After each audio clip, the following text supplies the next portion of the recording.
It's a most wonderful time of the year, but unfortunately, as we go into the festive season, we also reach the end of the EWTCR for 2020. It's season 6, it's round 5, and it's a debut track in Circuit Zolder, located in Houston Zolder, Belgium. It's one of my personal favorites, opened in 1963.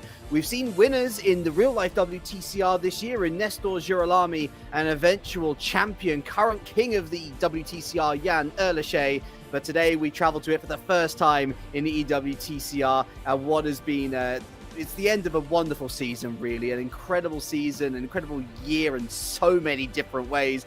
Not just good, it's been taxing, it's been crazy. Oh, it's been everything, hasn't it? But we're here at last. My name's James Kirk, joined as always by Robert Wiesenmüller. And Rob, I love this track so much. I think a fitting venue to bring this most incredible of years to a close. Hello everyone, hello James. Yes indeed, a very interesting venue. The first time we race it in the Esports WTCR Circuit Zolder. And we don't really know what to expect here. Lots of curves, lots of, shorter straights I would say. Still a few overtaking opportunities, could be good. And we've got a good championship fight still going on. Maybe not for P1. Gergo Baldi has quite the advantage there, but behind it's super close. It's one of my favorite tracks, not just in the sense of its layout. Also, I found quite a bit of success in Zolder in my old sim racing days, though we tend to look away from those. They weren't so great overall. Not such the case for Gergo Baldi, who's only gone from strength to strength. He leads by 50 points going into today, ahead of Bence Bánki, the 2018 champion. Gergo Baldi essentially looking for his third consecutive EWTCR season win in a row, coming off the back of the Beat the Pro season and the official 2019 season before that. David Nagy effectively ruled out of it after the results ended last time out of the Nordschleife. He can match Gergo Baldi on points, but he can't match Gergo Baldi on wins. And in terms of the championship battle today, it could be done as early as race 1, Rob. If Gergo Baldi simply outscores Bence Bánki, he is the champion for the official 2020 season. Yes, sounds simple. Good for us. We don't have to do so much calculating. But let's see if he pulls it off, because you can get suspension damage quite easily here over the chicanes. And who knows who's going to come out on top. Also keep your eyes on the battle for P4. Hasse, Fiduci, Pinsesh and Antonov all super close, with Bana not too far behind either. So that should be interesting. Let's actually go into the game and take a look how these cars drive around this older circuit. And it's worth saying as well that, as per usual, we have our roster of drivers who've been here pretty much since season's beginning. We have a couple of debutants as well, and a special treat, I think, for the drivers, Rob, today, as we have two of the real-life stars of the WTCR joining us once again. Esteban Guerrieri, who's actually won races in the EWTCR, not just in the exclusive pro season where it was just WTCR drivers taking to a virtual championship, but he's beaten some of these virtual drivers before at Kuala Lumpur, Malaysia, albeit that was a race 2 victory, but we know that this guy's got previous when it comes to pace. He passed Baldi on track at the Ningbo race, so that should say it all. Even though he's a little bit behind right now, P21, we shouldn't count him out, and qualifying issues are of course sorted for him now, so we can expect some great things, but he's not the only one who will see it. The king is dead. Long live the king. Yann Ehrlacher, so recently crowned as the winner of the 2020 WTCR season, joins us here today. He won at Zolder this year as well, Rob. He won the exclusive pros championship that I was literally just referencing. He's been in such good form today, Yann. Today he's been in good form this year, I should say. He'll be hoping he's in good form today. Certainly we're expecting at the very least points finishes. Yeah, and I think the esports preseason, of course we ran it during the when the corona pandemic started, and it foreshadowed the real FIA WTCR season pretty well, because we did see Ehrlacher outpacing his teammates, and that was not the case last year, but he already showed it on the esports what he's capable of, and then he translated it into the real series, took a championship title, very deserved one, and yeah, now back in the esports, but back in a very, very strong field. So let's maybe take a look at the grid here. It's on the entry list. Yeah, there's apart from Guerrieri and Ehrlacher, there are of course some debutants for this particular season to look out for, the likes of Matija Markovic, another one of these young prodigies coming off the assembly line. Gianpietro Vinieri as well, making his debut. Petr Pliska. Sounds Croatian / Polish / in that part of the world, actually Italian. I'm curious to know about what his heritage is, certainly, and Kasper Smirnov there, very bottom of the screen. But of course, we still have plenty of drivers that you know and love. It wouldn't be the EWTCR this year without Baldi, Bánki, and Naj, but of course Hasa, Fiducci, Pitzes, the man whose name we thought we knew how to pronounce and then didn't know how to pronounce, and now we're just probably making it up along as we go from race to race. Loads of drivers that you know and love, but on a new circuit there's always the anticipation that something spectacular can happen, Rob. Some of these drivers will know it better than others, simply by virtue of driving it on different sims or driving it in different championships. It has been used once before in RaceRoom Racing Experience official competitions before, but that's it. You know, this is only the second time it's been brought out for such an event. So as much experience as they might have on other sims, on RaceRoom in this level of competition, it's going to be a new flavor for a lot of these guys, and that usually makes for a good show. Yeah, we only used this once, and it was on another big touring car championship, I would say. And it had a very surprising outcome, that race. We saw Emre Cihan's first victory on RaceRoom in this race. So always good for a surprise here, the Zolder circuit. And that was long coming as well, wasn't it? With Cihan was always showing the potential, but not necessarily having a win to show for it. And it was great to see him break that duck in terms of car specialities when it comes to Zolder. Very tight and twisty circuit. The cars which have that great top line speed, not exactly going to have as much advantage today, Rob. Yeah, we were expecting that the Honda would be extremely good here, but in pre-qualifying it was the Lincoln Co, which was pretty much untouchable. There was only one driver who beat the Lincoln Coast, and that was someone who's driving the Lincoln Co today. That was Bence Bánki. And I think Bánki, he took the Audi in the pre-qualifying, and I think he just did it to prove, you know, the Lincoln Co is not overpowered. You could do it in every car, but almost every other driver used the Lincoln Co to pre-qualify here. And of course, we do have with Ehrlacher an official Lincoln Co driver representing. We saw 3 Lincoln Co drivers officially representing earlier on today with the EWTCR Asia edition. Quite the fascinating broadcast, that one. We talk about the roller coaster ride of 2020. I would implore you on the official RaceRoom Racing Experience channel. You're watching it right now if you're here on YouTube, if you're on Twitch as well. Definitely go back and watch that VOD, because wow, that was quite the experience, watching how the entire mini championship unfolded. So it's great to see Lincoln Co fully represented today, not just in the Asia edition of things, but in the European / South American / North American, basically the rest of the world edition. Of course, looking to beat the world, looking to be on top of the world, Rob, is Gergo Baldi. As I've mentioned previously, a 2 times winner of the EWTCR online seasons. He won in 2019. To be fair, 2020's been great for him because he's always had a land curse on him, no lands in sight, and all of a sudden he's the best thing since sliced bread.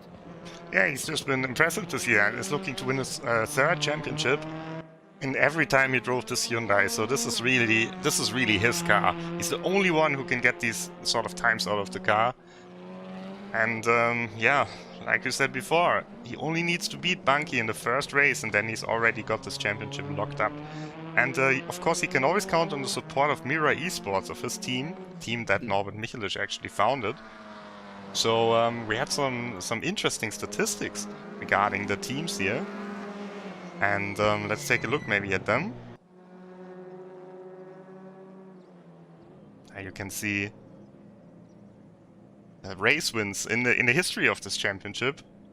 17 race wins for Mira Esports. And so much more than the 2nd best team, which is actually tied between Impact and Williams Esports.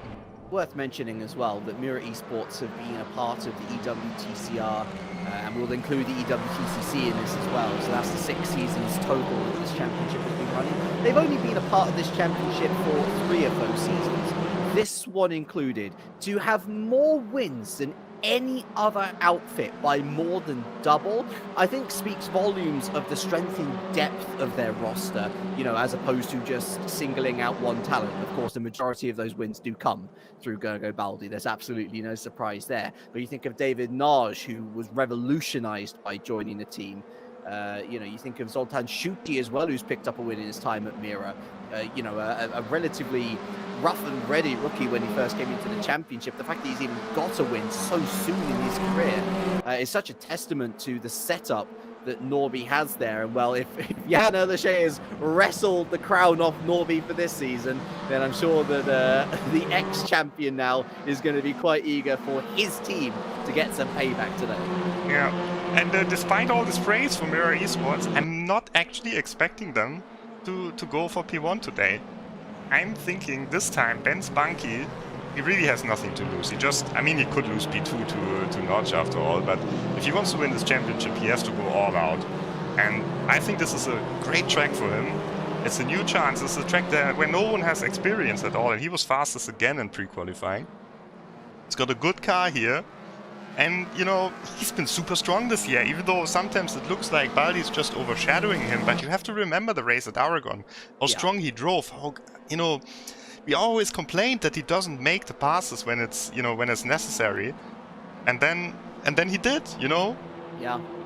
Absolutely performed when it mattered. And so I have got great hopes here that Bence Bánki have a good performance in the first qualifying session. 3 of them today, and 3 races, of course, as well.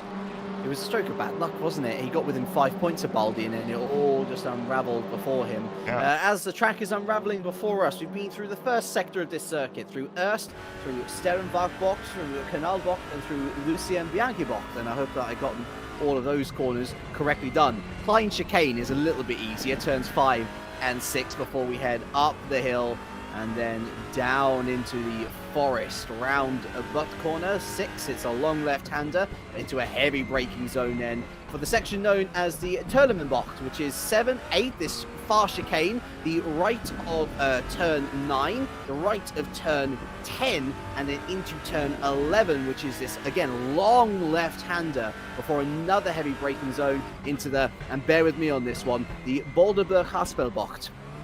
Nailed it. 12 into 13 and 14, the Jochen Rindbocht, the chicane, effectively, before the final chicane at Jackie X-Bocht, which that's the final corner, not this one. It's this one.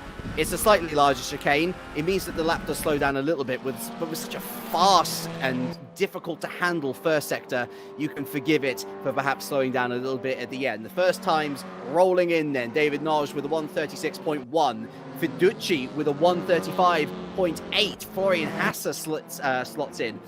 2 tenths behind there, and as per usual, we're expecting a lot of these times to be close. Gergo Baldi gets close, but not close enough, Rob. And right now, it is, as you predicted, not a Hyundai with the first salvo to deliver an ultimatum to the rest of the field here. It's Fiducci in the Lincoln Co. Guerrieri goes P15. And where does Ehrlacher go? His first effort is 1.1 seconds off the pace, but that's only good enough for P19. Yeah, and Fiducci, he's been looking so strong in the practice session just before the event. Just topping the times there as well. And of course, he's in this big battle for P4.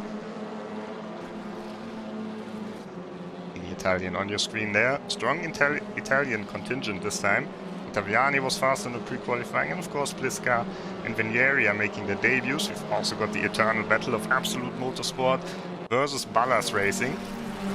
Both represented very strongly on this grid. And I think at the moment it should go to Absolute Motorsport with Rasmus Salo in P11.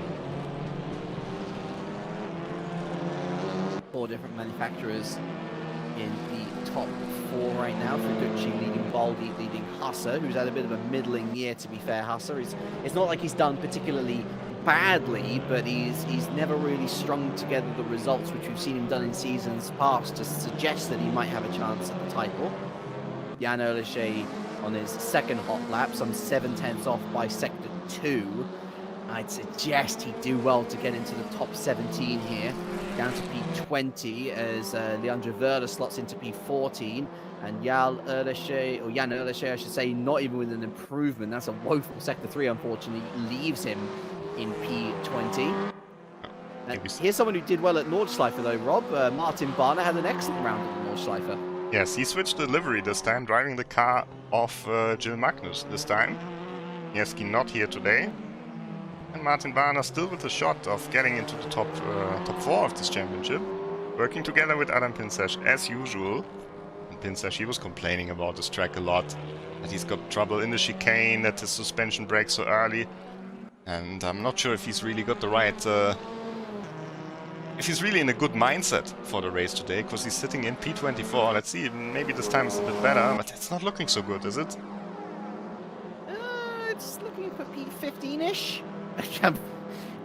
Nailed it, P15. Thankfully, my 8 years in commentary do come in handy sometimes. Tell you what, though, comes in handy in these races is excellent one-lap pace when it comes to qualifying. And that's a purple first sector for Gianmarco Ferrucci. If you're just joining us for the first time, by the way, hello, you missed an entire wonderful season. Please be sure to go back and watch how the rest of it unfolds. But purple sector means that he is the fastest man in that sector on track right now. Now, given it's only by 0.008 of a second, and given it was an average sector 2, but he's still only 14 thousandths down by sector 2 on that provisional pole position time. So and it's his own time. Yeah, it is time to gain as well in sector 3. It's such fine margins between what he's set and what he is setting right now. Across the line, Gianmarco Ferrucci does improve. Yeah. Wow. By almost a 10th. Excellent effort from the Italian. And almost everyone else is in the pits. Notch, he improves up to P3. Oh, Supanik goes ahead of Bánki. Oh, wow. Osvaldo now into the pits. Let's see with Guerrieri. He also can't improve. Anyone still out on the lap? Oh yeah, these two are Pinsesh and Barner. I don't think it will be Pinsesh who's improving. I think it will be Barner. I think Pinsesh is going to be improving here. He was only 0.2 down after sector 2, so maybe moving his way up into the top 10 if he's feeling lucky. It's an improvement for Martin Barner, but he doesn't... Oh no, he does move, my apologies, up to P7, and shoot, he is into the top 10. P9, so those two working together, very nicely done, but it is a Lincoln Co on pole position, Rob, but not quite the one we were expecting. Ferrucci on pole position ahead of the Mira duo, Baldi and Naj. Almost a worst-case scenario for Bánki, not just behind Baldi, but behind Naj as well, starting in P6. Yes, as they are getting ready now for the race. That's really a surprising result here in the qualifying session. But Ferrucci has been strong in the practice, so let's see if he can convert it into his first Esports WTCR race win. He hasn't gotten one yet.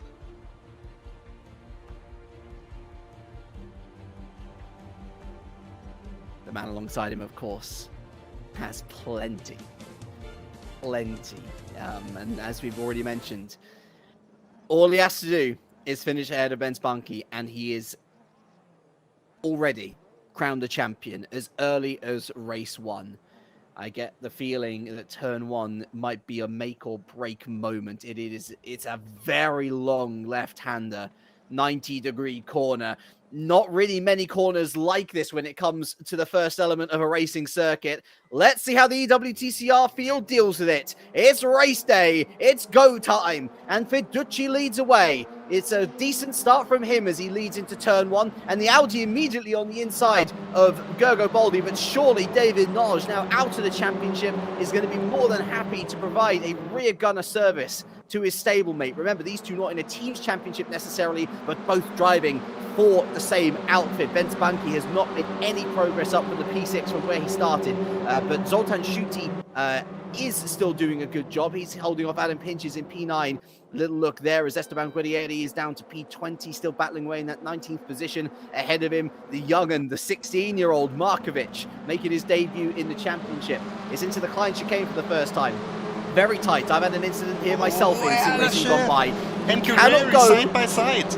You can't go too wide through there, or at least so I thought. They still managed to get through there. They're still side by side, and fair play to Esteban Guerrieri. He's staying ahead just about also getting the brakes on in time to avoid Leandro Verla, who's looking back at this and maybe wiping sweat off the brow already. The WTCR drivers added immediately from the beginning, from the get-go, where they left off in the FIA WTCR. And at the front of the field, it is still Fiduci who's leading the race. To the final chicane. Surely would have wanted to gain a little bit more time on Gergo Baldi, but the question is whether Gergo Baldi will be happy to remain in P2 or whether he's going to listen to his inner driver instincts and go for whatever position he can get his grubby mitts on. Fiduci leads in at the end of lap 1. Ahead of Baldi himself, Naj rounding out the podium so far with Hassa, Zupanek, Bánki, Schuti, Varner, Pidzesh and Juan Manuel Gomez rounding at the top 10. Pretty status quo actually, not much movement on the first lap outside of the top 10, but down outside of the top 10 there has been plenty of battling, plenty of movement indeed, albeit not really for major points positions.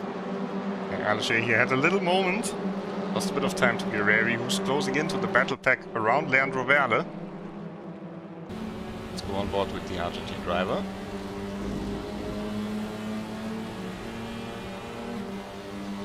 And with his fellow South American Leandro Verla, who's marking up a move on Maria Markovic. On the line that Markovic took there, that can already damage your suspension when you go so wide. Very dangerous to do that. Just had to double check my flags. It's a Montenegrin that lies in front of Verla, and it's a Brazilian that lies in front of Guerrieri, a Brazilian that you'd rather see the back of right now. But Guerrieri, an experienced head in these positions. Of course, not going to have the race to safety net of a reverse grid this time around to make his way up the order. It's going to have to be on merit or through the following qualification sessions that we'll have throughout today. Of course, I think the new format's been a real hit with everyone. The fact that we now have 3 qualifying sessions between each race, it's nice. You know, it gives people a chance to reset effectively, and it doesn't necessarily punish the top drivers for finishing further up the order. Fiduci still leads. It's still so close between everyone though. Still the top 23 drivers separated by under 10 seconds, a testament to how close this field really is. As Schuti there defending off Barner, I think that was more a scare tactic than a serious move. Yeah, let's see where they can make the overtakes. Of course, we've got no reference data here, and it seems like Barner, for example, hasn't really found a way. I think where Guerrieri was looking into the second chicane, that was probably one of the most promising opportunities. Well, ahead, Bánki is already looking against the Zupanek, battle of the Bences.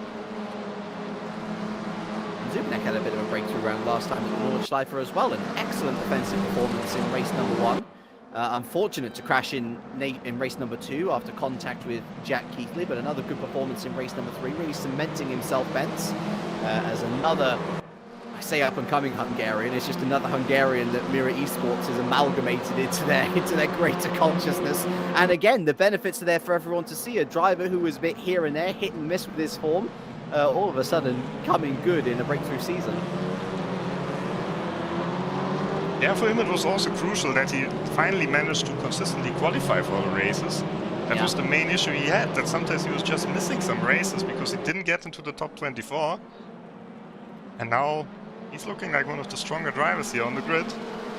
P5 certainly not a bad position at all. Closest battles are a bit further back.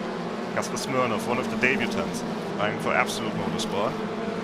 Behind Wittvold, who is of course from Ballas Racing Team, and then Ponto from Virtual Drivers by TX3. 2 Alphas. Alpha was very strong on the Asian final. Ooh, and that's a great move from Ponto. That's a fantastic move, and now Shorbusla is trying it as well on the inside. That's how you overtake around turn 1. You either need to be decisively on the inside or you need to carry enough speed around the outside to get it on the inside of turn 2. That is, I mean, it's such a beautiful move there to overtake, and great job from Quanto, who's got plenty of experience in this championship. Might not necessarily be at the sharp end of things, but does know how to get the job done when it appears in front of him. Something that, and we'll repeat this again. Oh, and there's the Audi, sorry, the Honda going down the inside. It's Juan Manuel Gomez. He's decided to turn into a lawnmower.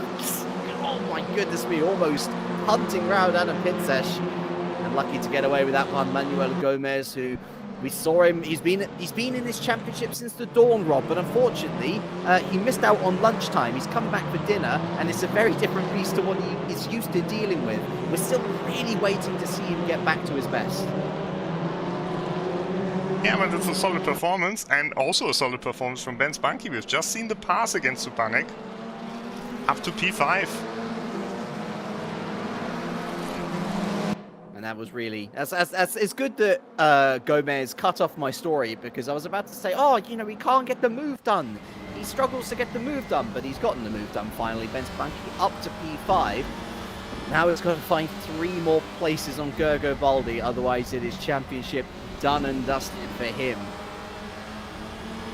Martin Barner, of course, has lost the position since the start himself.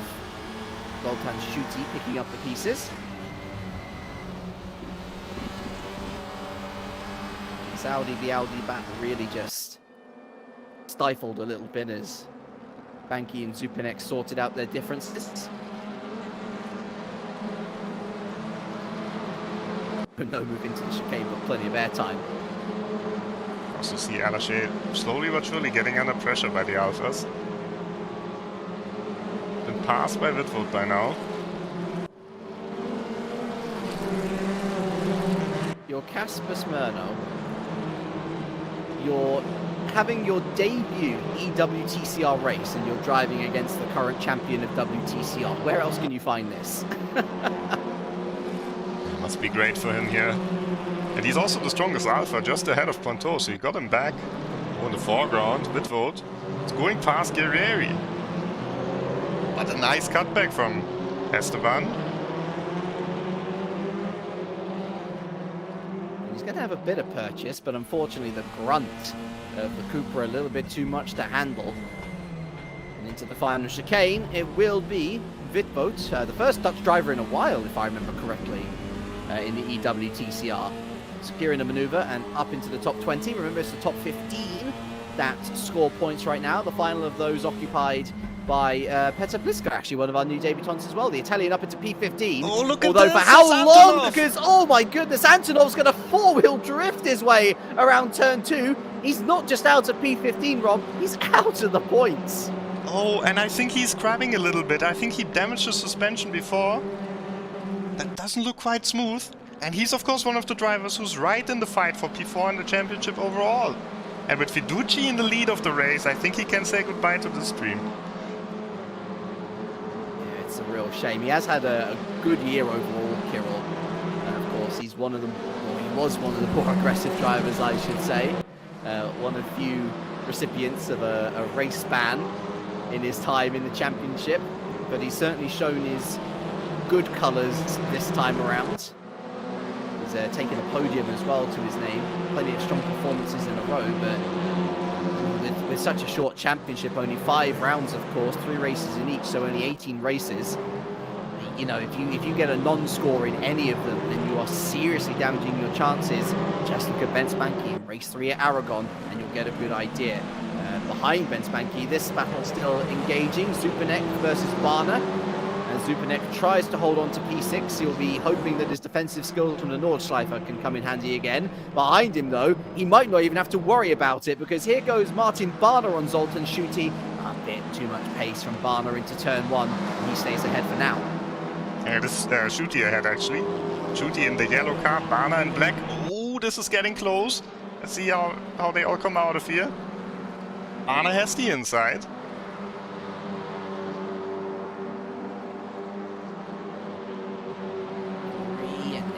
Not too much purchase. Schuti holding on, Supanek holding on.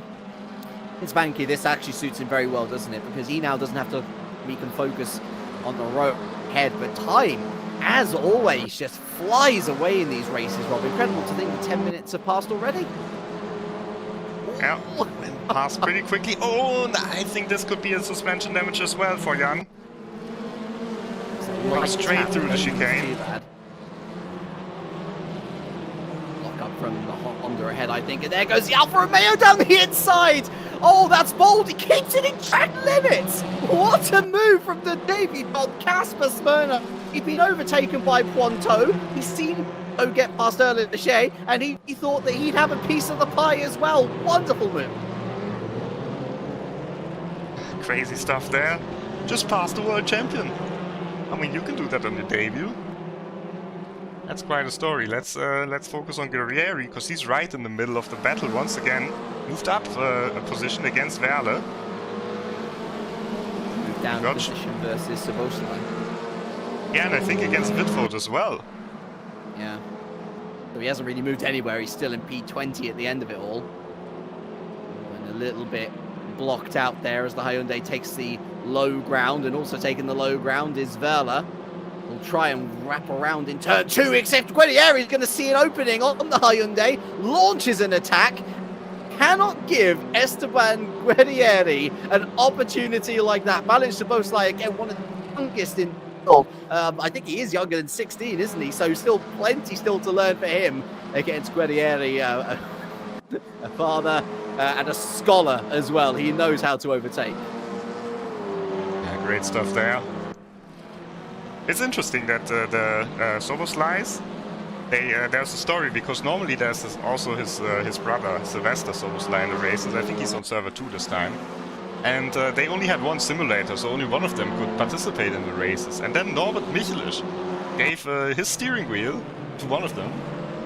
So in a way, you know, in a very far way, I guess it's also a bit Guerrieri versus Michelisz, this battle.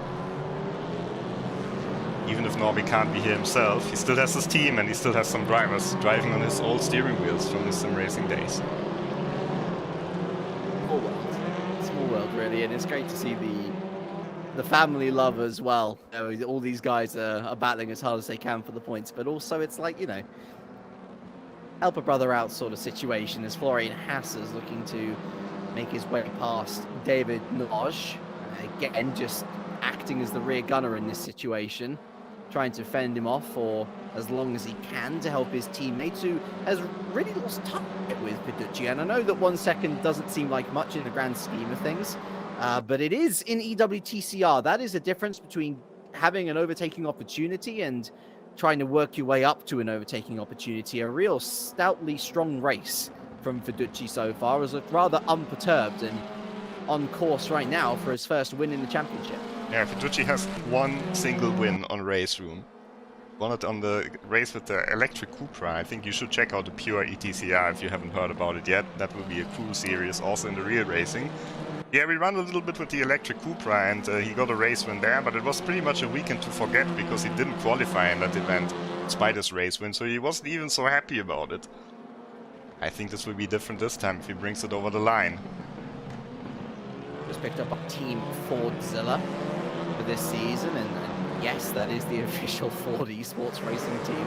And well, speaking of racing, well, here we go. The Audi trio once again is up and running, shooting ahead of Bence Bánki, I noticed. So that move has been done quite recently. Martin Barnett still placed in P8.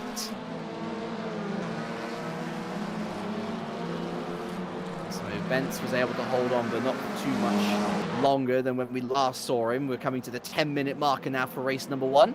Oh, and we lost 2 cars. We lost both of the Alphas out of the race. That's a shame. Did we? Oh yeah, we did.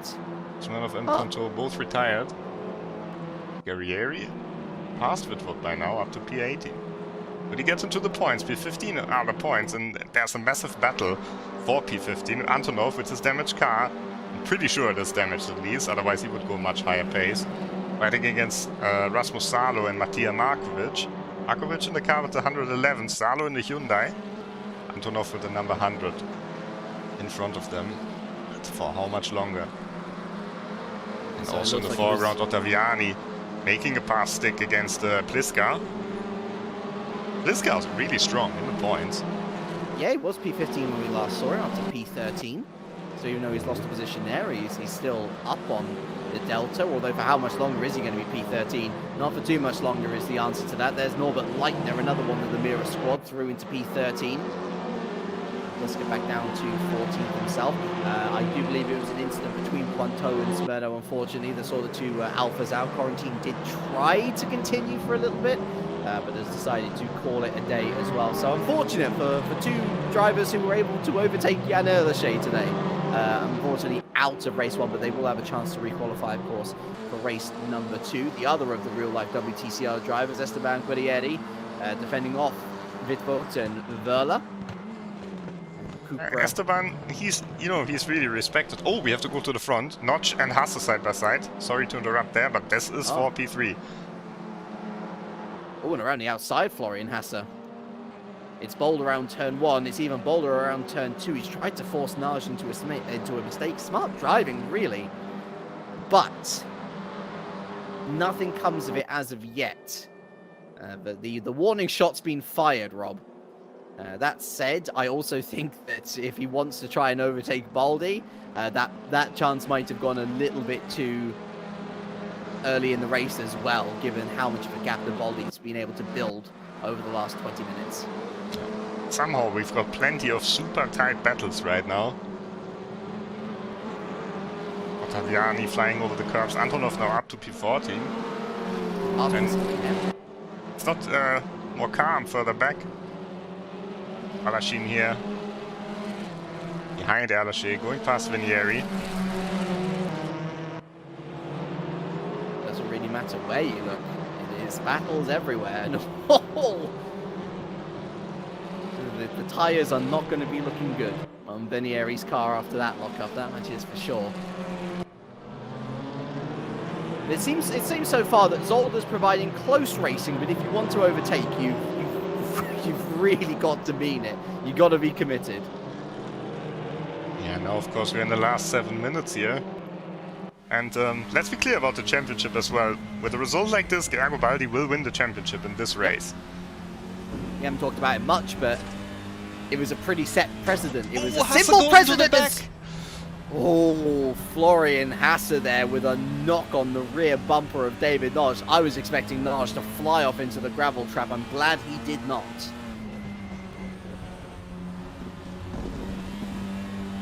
That could have ended in tears. It's Kirill Antonov and Alessandro Ottaviani. Looks like Antonov's been able to work through his problems somehow around the outside of turn 4. Are you serious? It doesn't quite pay off. Just shows that he's trying everything, but he can't be happy with that. He's P14 and Fiduci in the same car as leading. Still time, and there we go. Door open, door closed, but the foot is well and truly in. Side by side through the Turlenbocht, I should say rather. Got to give it the full name. And now Antonov for the upcoming hairpin here should be in a great place. Almost going 3 wide behind as well, and he's outbroken himself. And the Audi of Petr Pliska sees the gap and dives down. Get your scuba gear on, mate, because you're P13. Oh, this is heating up now. Antonov now late on the brakes. In the background, Markovic also hit Ottaviani slightly. And Pliska's scurrying away like a mouse who's just robbed a little nugget of cheese from the bowl. He's evaded the mousetrap. And Antonov is through an Ottaviani, but he's not gained a position overall because Pliska passed him 3 corners ago. Another back. That's Wittvogt against Salo. Salo really dropping back a little bit in this race. Yeah, oh, Markovic there against Ottaviani.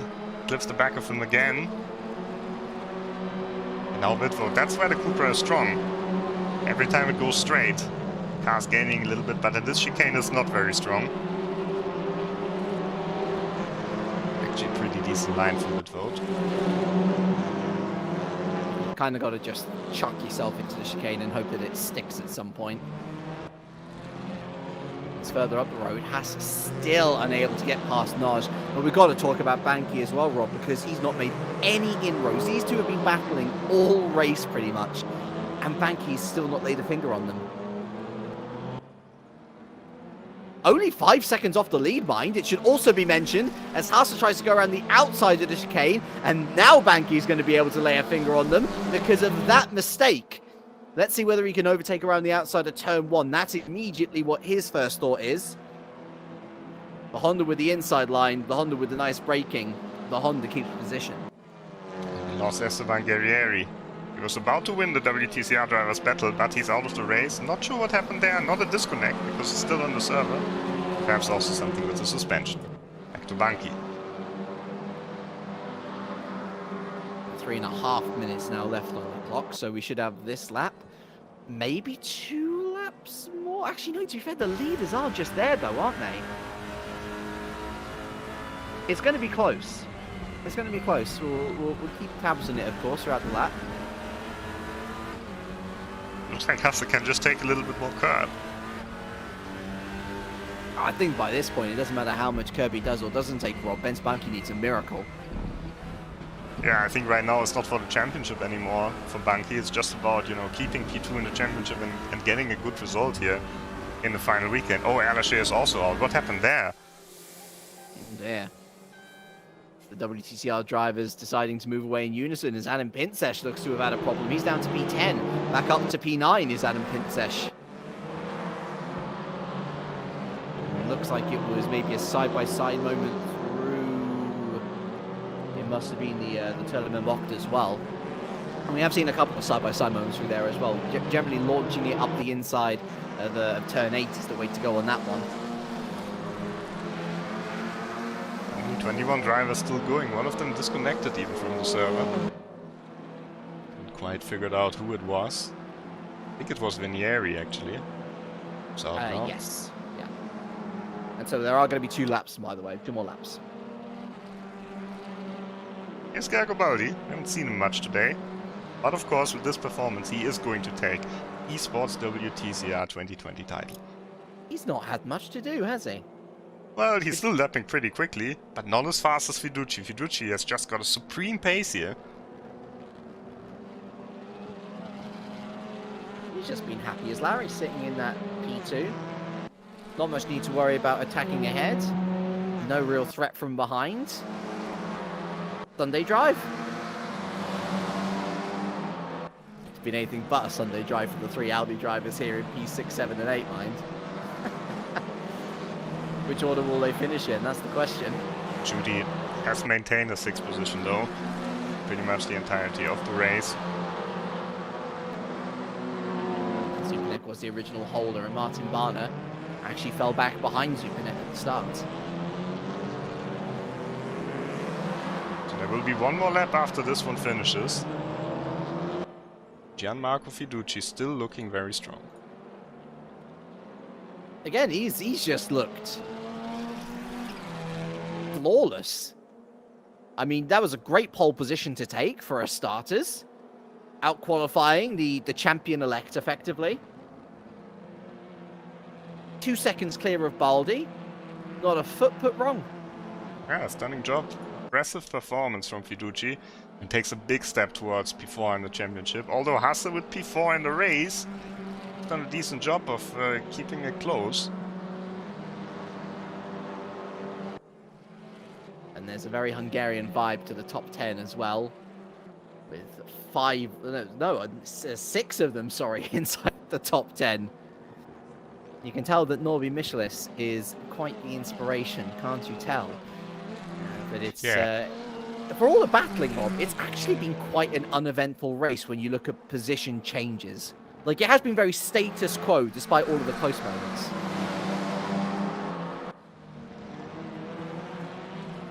Yeah, but here you could see him pass. Whoa.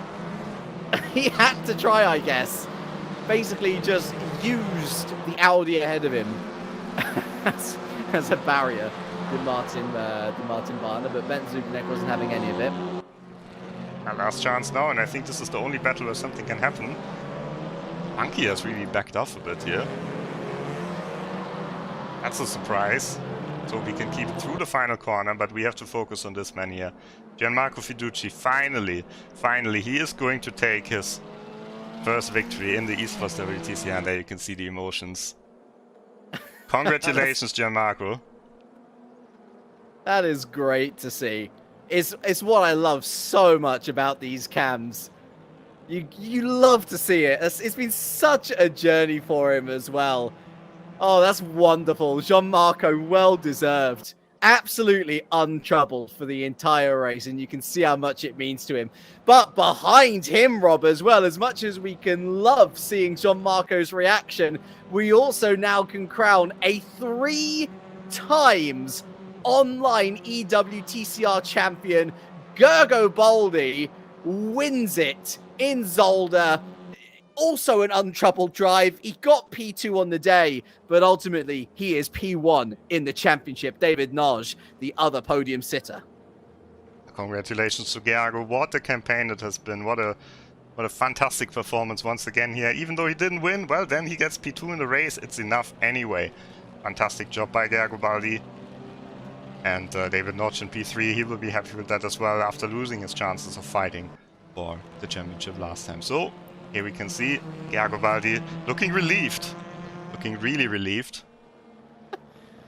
And with good reason. I'm sure we might have just missed the... to be fair, I'm glad we got Gianmarco's reaction, but it looks like he's just, as you say, happy to get it over with. It's been such a stressful year for him. And yeah, great to see him, a 3 times champion, the most successful driver in the entirety of the EWTCR, and very much like a certain Englishman in Formula 1, he keeps on breaking records. Another podium to add to his collection, and really just the leader of Mirror Esports.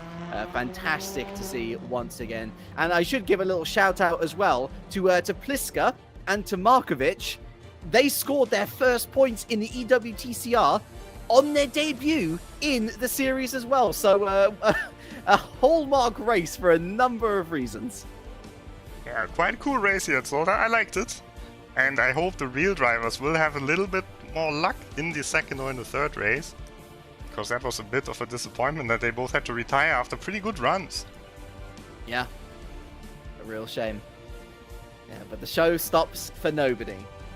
And it is into race 2 then, with immediate effect. Or rather, I should say qualifying 2 with immediate effect. These are very much then festivity races. A chance to pad your stats, a chance to make a name for yourself, a chance to show that just because you've won a title doesn't mean you're going to let up on the rest of the field. Confirmation then that Gergo Baldi with 59, I'm getting my maths horribly wrong. It is 59 points clearance on Bence Bánki. There's only 50 points maximum available left for the rest of the season, so he can no longer catch the Hungarian, but the battle for P2 is well and truly on. With Naj finishing ahead of Bánki, it means that the difference between those two is now only 20 points, Rob. And of course, we also have the battle for P4, where with that win, Gianmarco Fiducci now leads Florian Hasse by 9, leads Adam Pinches by 19, and leads Kirill Antonov by 29? Oh no, by 20 points exactly, I should say. So still very close between all of those guys. Yeah, anything can happen there, and we've got a second qualifying coming up in just a few seconds, hoping for Esteban to get back into the server because he just dropped out. He has to hurry up now, 8-minute qualifying session only. I was right, it was 29. 20 to take it up to 119. Yeah. Quick Maths James isn't as quick as he used to be. Also, Quick Maths James is very tired today. It's been a long day on not a lot of sleep. So if I sound a bit loopy, I must apologize to you all. I'm trying my best, I promise. Into Q2 then. Esteban back on the server, so everything good for him. Let's see where Yann is. Oh, Yann is the one who's missing now. 8 minutes to go to come back. Yeah, with the session started, it's now up to him to make the difference. We've waited long enough. And a lovely fresh slate for everyone to begin with. I'm sure there'll be some redemption to be found with the likes of Kirill Antonov. will be keen to try and get back ahead of Fiducci, of Hassa in the championship, but it really was a crooked race. Yes, he scored points, but considering how much his rivals scored points, and given their pace overall, it's going to be a tall order for the Russian to make that headway back again. Yeah, last time he used a very clever strategy in the qualifying when he stuck to the back of the shooty Baldi train. Yeah. This time he's behind Gianpietro Guerrieri, who was fighting for the last place in the first race. I'm not sure if that's gonna pay out, but he passes him now and is right behind Fiducci. Look how close the field is. There's only one guy who's way ahead. I think that's Soboslai. No, it's not. Who is that? It must have been Leitner then. Yeah, that's Norbert Leitner. Yeah, so it is Hyundai, yeah. I recognise the shape. And Norbert Leitner all on his own here as he heads into turn 1.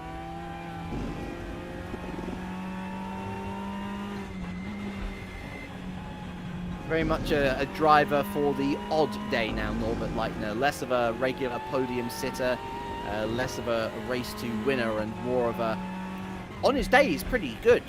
But most of the time he seems to be quite content for the lower points battles. Of course, his shining moment this season came in Motorland Aragon.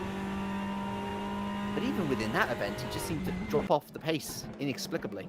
Yeah, but I still think overall this has been a pretty good season for Norbert. Last year he was not really at the pace anymore. He was failing to qualify often for the top serve, and he really recovered pretty well in this season here. Still got an outside chance of getting into the top 10. It's really only an outside chance because Supanek is having a pretty good round here.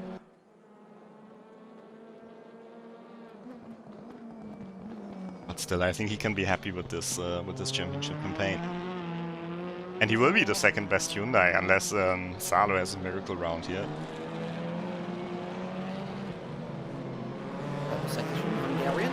Although that's just the limitation of the timing software, unfortunately. I'm sure there are people behind him who most likely would have gone faster.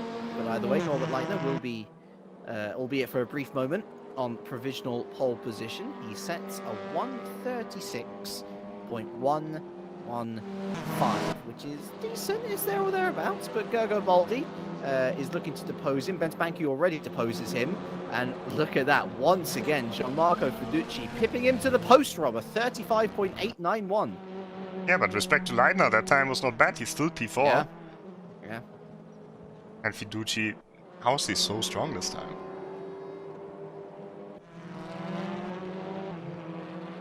That is really impressive. We've seen that he's very good, of course. And at Aragon, we've seen glimpses of this pace, but then he was still overshadowed by Bánki a little bit. He looks outright faster. Dashed across the line, aiming for maybe top 3 again, and wouldn't you know it, it's top 3 again. Slots in once again ahead of Bánki by mere thousandths of a second. So the podium from race 1 is replicated in the, well, I say the early stages of qualifying 2. We're into the second half of qualifying 2 already. And not many people have set a time, Rob. Now, I wonder whether that's just a track limit situation or whether they've gotten caught in traffic and they want to reset their laps. But a lot of drivers here then with only 1 lap, maybe 2 laps if they can squeeze it in to even, try and make their way up the order. Yeah, you pretty much leave it down to 1 attempt then, and that's risky. I think it's quite easy to get the track limits here, especially in chicanes. So that definitely could be the reason, but I wonder if all of these drivers will finish their second lap. And if they do, if they can really push 100%. As Smyrna was 3/10 off in sector 2. This should put him quite decently. It's ultimately P11, loses, I say, quite a lot of time in sector 3. He's I mean, ahead he of only lost Esteban, 2/10 to the fastest. He's 5/10 off provisional pole position, and he's outside the top 10. Florian Hasse is on a good lap here. He's purple. Antonov ahead of him is also purple, and Hasse gets the slipstream. He's taken 1 race victory this season at the Slovakia ring in the 3rd race. And I think this is what he needs here if he wants to get back at Fiducci. Fiducci right now 9 points ahead of Hasse. Still purple. He loses time in that second sector though, Rob. It is a purple second sector. but he's only 400ths off Fiducci now, whereas by Sector 1 he was 1/10th. So oddly losing time in Sector 2, where the Honda really should be strongest. He's going to be delighted to have this slipstream, not just for the second to last straight, but for the home straight, of course. That was a lot of curve that he took there. Let's see Antonov and Hasse, both feeling that they're on a good lap. Antonov second, Hasse second immediately. Oh, 8 thousandths behind Fiducci. So how strange, it says that he got purple sector. Oh my goodness, I was going to say he got purple sectors in every sector, but he didn't get the fastest lap. Yeah, we know. It's not so accurate. But Fiducci here is setting purple sectors himself. He's behind Bánki. I think it is at least, or Balashin. They this time have to share the same car because Ehrlacher, of course, wanted his number 68. Only 8 thousandths ahead of Hasse. Only 50 thousandths ahead of Antonov. 60 thousandths ahead of Baldi. And Baldi goes on pole. But what about Fiducci? Oh no! Oh, he was that close. You could see it in his body language. That close. But Gergo Baldi with the swipe of the pole position.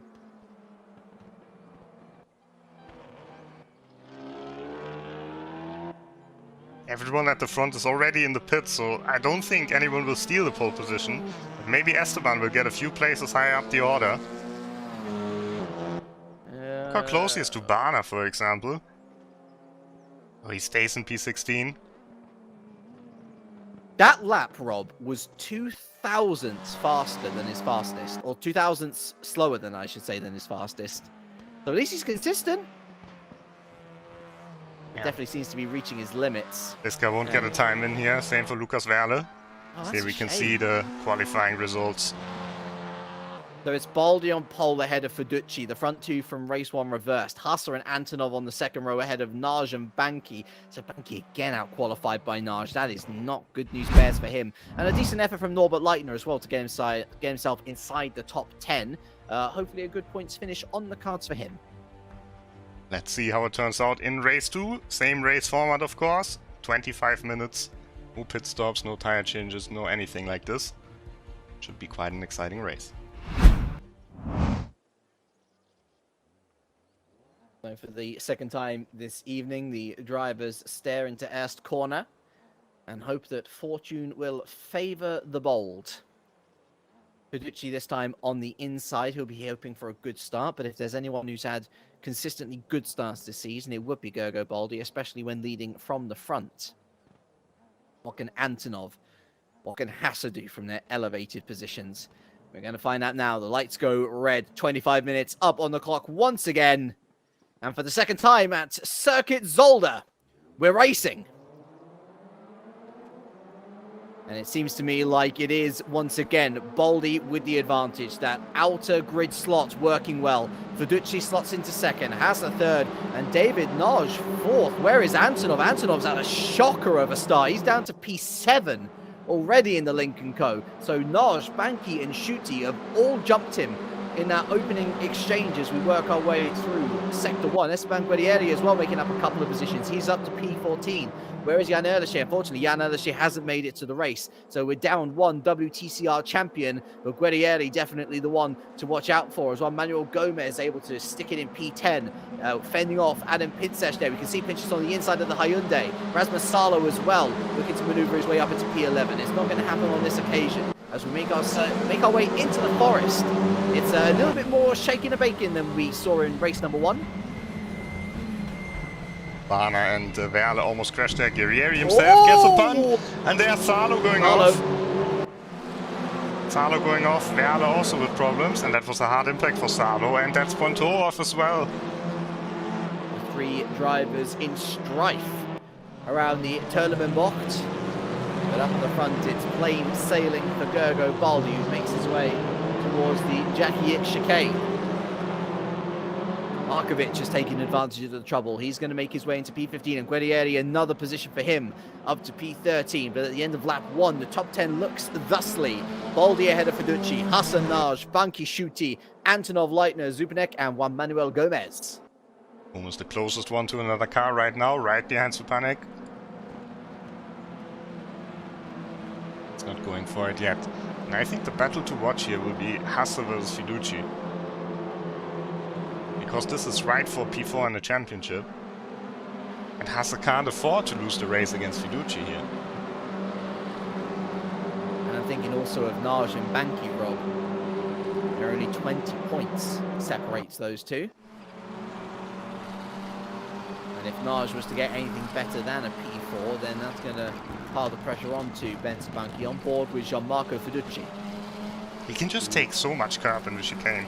I think this is where the Link is gaining the most time. Well, it's a long wheelbase. I know this from my previous touring car exploits here. The longer wheelbase cars basically give you that more purchase on the ground. It's sort of like you get less airtime than the other cars. And especially, I mean, listen, if any airtime happens, you're going to be a little bit squiggly. But the longer wheelbase cars, of course, it suits them more.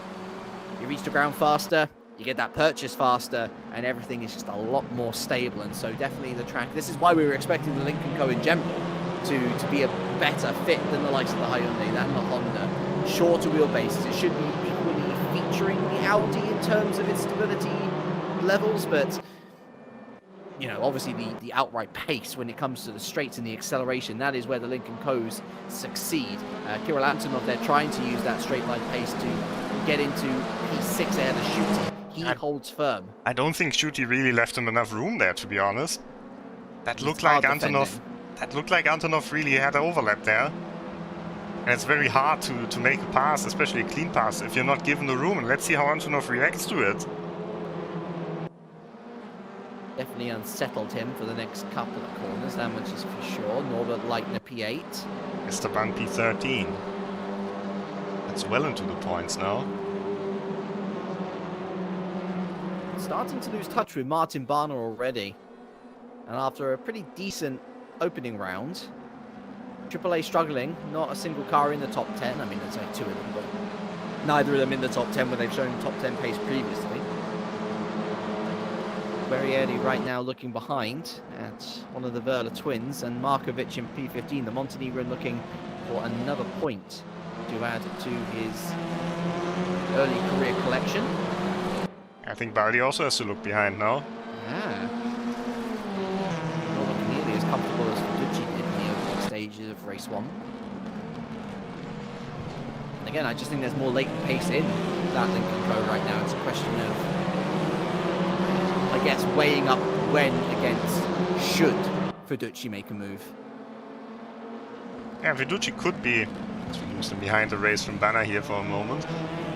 Fiduci could be happy with P2, but I think Hasse will be more aggressive than Baldi. Baldi doesn't want to get a penalty, even though he's confirmed champion. You know, he can't lose that many points with the penalties, but I think Baldi, he won't push that hard if it comes to it. Hasse, on the other hand, for him, it's, you know, it's about the money as well. He wants to get the money for the P4. €10,000 prize pool that all these guys are fighting over. Of course, the lion's share of it going to Baldi, over €7,000 going his way for becoming champion. But the prize breakdown, of course, incremental. And so every place that you do gain in the championship really is the difference between tens or hundreds of dollars.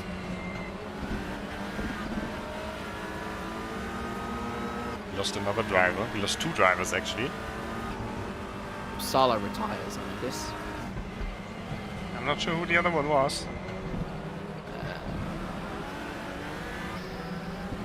I can't see on early suggestions as well. I can take a look at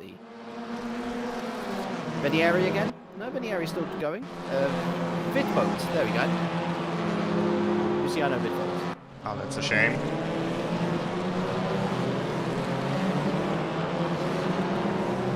And of course, Yann Ehrlacher, unable to start the race.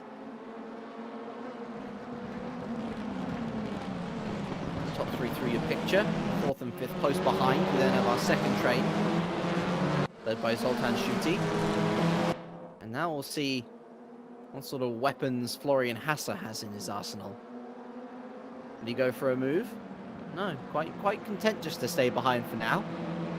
There is still 18 minutes to go, of course, Rob, and as we've seen in both Aragon and Nordschleifer, in fact, sometimes patience is a most essential skill to winning a race. It's a strategy in of itself to know that you've got the ability to make a move and knowing that you can make it at the last possible opportunity to give your opponent as little opportunity to bite back. Opportunity here for Fiduci though to take the lead.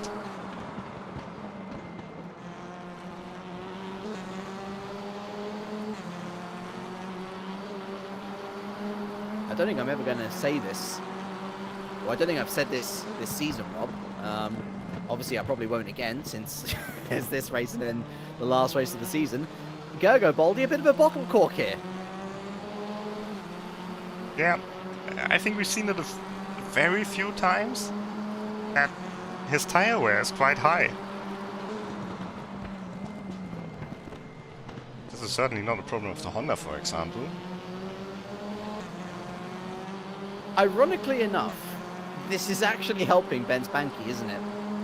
Because Bánki's now truly onto the back of David Nagy. He's right in this battle for the lead. And although he's in the worst position of the 5 now, it'll at least give him opportunity, give him chance to overtake David Nagy to try and cement himself in P2. Florian Hasse moves out the slipstream, trying to scrub off a bit of pace, Rob. Yeah, the top 6 really, the top 5 I should say, really have kept the rest of the field here a little bit.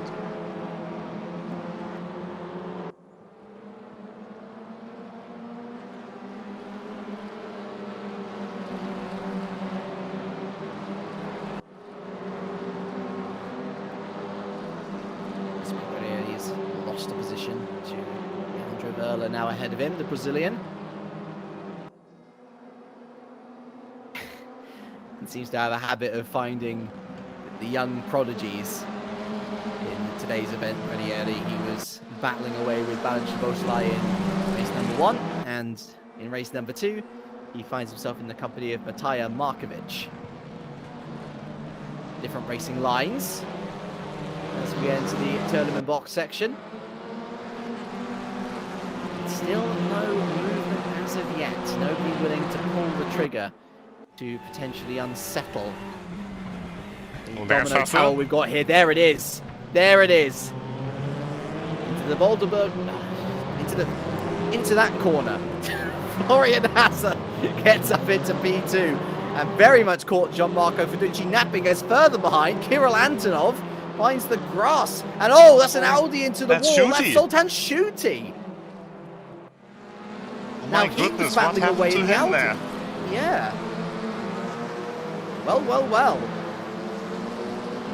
And there's Guerrieri going sideways almost as, well, Markovic was P15. He's scythed his way through the issues to get himself up into P12 now. And further up the order, we say David Nagy trying to hold off Bence Bánki, going around the outside of turn 2 side by side. Great respect shown between the two. But as we go through turn 3, it is still David Nagy's position to hold. Nagy doing a good job here, keeping his place. Vincesh, meanwhile, trying to go past Gomez. Now under attack by Zutanek. And further at the front, Hasse has to defend. Where to look here. Battles all over the field. Baldi's driving away now. That could be an opportunity for David Nagy. Oh, Hasse has a slowdown. Hasse has a slowdown. Yes, he does. And Gianmarco Fiduci swipes around the outside of David Nagy. So Fiduci back up into P2, and David Nagy has actually gained. So what was looking so good for Bence Bánki at the start of this lap has actually turned into a worst case scenario where Nagy has gained a position. Oh, Hasse immediately back on the attack, trying against Nagy. But it's not working out. For Hasse, that's really bad news. He was in P2 briefly. Now he's in P4 even, and his big rival for the championship position is up to P2. And look at Leitner.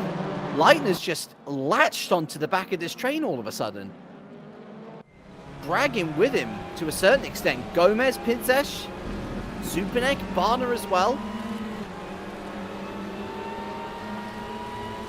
Norbert Leitner, the man we were looking at in qualifying. Decent effort to qualify inside the top 10 with his usual pace. The podium is in sight here. Podium certainly possible, and all of the dreams of a good position in the championship for Antonov are fading. Also for Schutte, unfortunately, after they're coming together. Ooh, undercut. tyre, Markovic is going to depose the experienced Kirill Antonov down to P13. That was a lovely weighted move from the young driver. Well, experience is two 16-year-olds fighting each other. Oh, and what happened here? What happened here? Bánki passed Hasse in the chicane. Oh, well. Maybe another slowdown for Florian? Maybe suspension damage as well, or maybe just not paying enough attention. Also, gosh, is Antonov really 16 as well? Yeah. Wow. He's had so much experience for such a young driver. Oh my goodness me. Terrifying, folks, that's what it is. I mean, it's great. It's wonderful to see new drivers coming through. Terrifying still. Yeah, I'm really wondering what the future holds for Antonov, because to be so fast at this age is certainly very impressive. And, you know, he's part of the Lada Sport Rosneft eSport team. So a fully Russian outfit, which is dominating completely in the Russian scene. But on the international races, he's pretty much the only one. We've seen Ogorodnikov last year at the LAN final. We've seen Galakov a few times. But it's really mostly Kirill Antonov. And I always wonder, you know, is he potentially going to get picked up by one of these teams like Williams, like Red Bull? Who knows? Yeah. Oh, Ottaviani under big pressure by Guerrieri. And Schuty's sending it. No fear in Zoltan Schuty, that's for sure. And no fear in Esteban Guerrieri defending as Ottaviani loses his braking zone and effectively offers up not just P14 but P15 as well. In the click of a finger, he's out the points.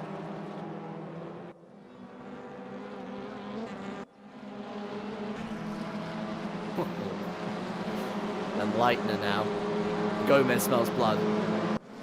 He also smells Adam Pinsesh behind him, and he knows that Adam Pinsesh is going to take that P7 without mercy if he gives him a chance. Maybe it's here. No, goes a little bit to the middle of the road. Lock up actually from Pinsesh in the Cupra. And watch out for Bence Bánki as well at P9. Leandro Verna now in the top 10.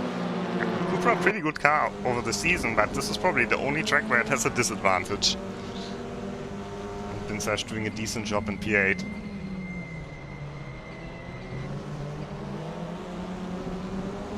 Just like that again, we find ourselves nearing the 10-minute marker until the end of race 2. Baldi still leads, and he's extended that lead to 1.7 seconds. The battle's really happening behind Fiducci at this point for the final podium position. And for P6 here, the battle that we focus on, led by Norbert Leitner. A driver that's taken part in the championship since the EWTCC. And where other drivers have fallen away, Leitner has managed to, no matter how much pace he's lost, remain relevant. Oh, and Guerrieri there doing exactly what Ottaviani did. He completely missed his braking zone for turn 2. But still has enough pace on the outside, just about to hold on for now. I don't think he's going to be holding on for much longer, however. Zoltan Schuty through, and Ottaviani sees a gap as well. Through in turn 4. Very nicely done. Yeah. Guerrieri hasn't been nice to Ottaviani exactly in the battle before. I think Schuty actually has been a bit nicer here. Ooh, lots of curb there from Ottaviani. That could give him a slowdown. Either way, the Italian back into the points. Guerrieri out of the points right now. Balance of Beauchelet there behind him in Hyundai. We also see Lucas Verla, the second of the twins. Again, looking to the outside of the hairpin. Juan Manuel Gomez looking for the undercut. Maybe, just maybe, but again, the track sort of betrays him, and it will betray him yet again. The chicane, a left-hander beginning, and he's going to have to sweep it around the outside of Leitner, who's broken late enough, but actually goes a little deep, and this might be trouble for Norbert Leitner. Gomez with a decent exit, wary of Pinsesh and Zupanek behind. And unfortunately, the exit of that corner, Rob, it doesn't matter if you go a little deep. And tell you what, going a little deep as well there was Pinsesh maybe trying to scare Gomez off the road. But it doesn't matter how deep you go into that final chicane, because the way that it very much sharply exits means that you can't really do much. And the length of the straight as well means that you've got to basically accelerate quickly, see the car ahead of you go onto the grass, or it's going to be a launch move into turn 1 at best.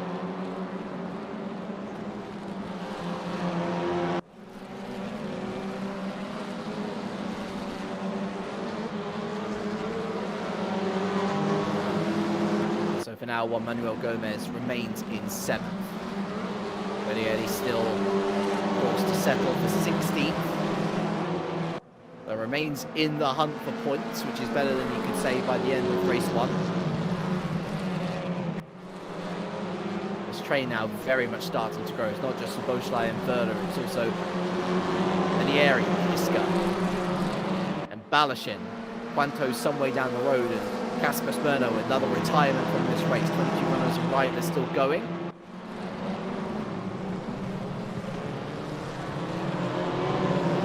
We lost the likes of Big Boats, Ehrlacher. And look at Matija Markovic. You like the candle, Rob? And then it's up to the wax on how much is going to flame up and burn brightly, and burning brightly is the Montenegrin. Yeah, he's a man for the future as well, just like Antonov is.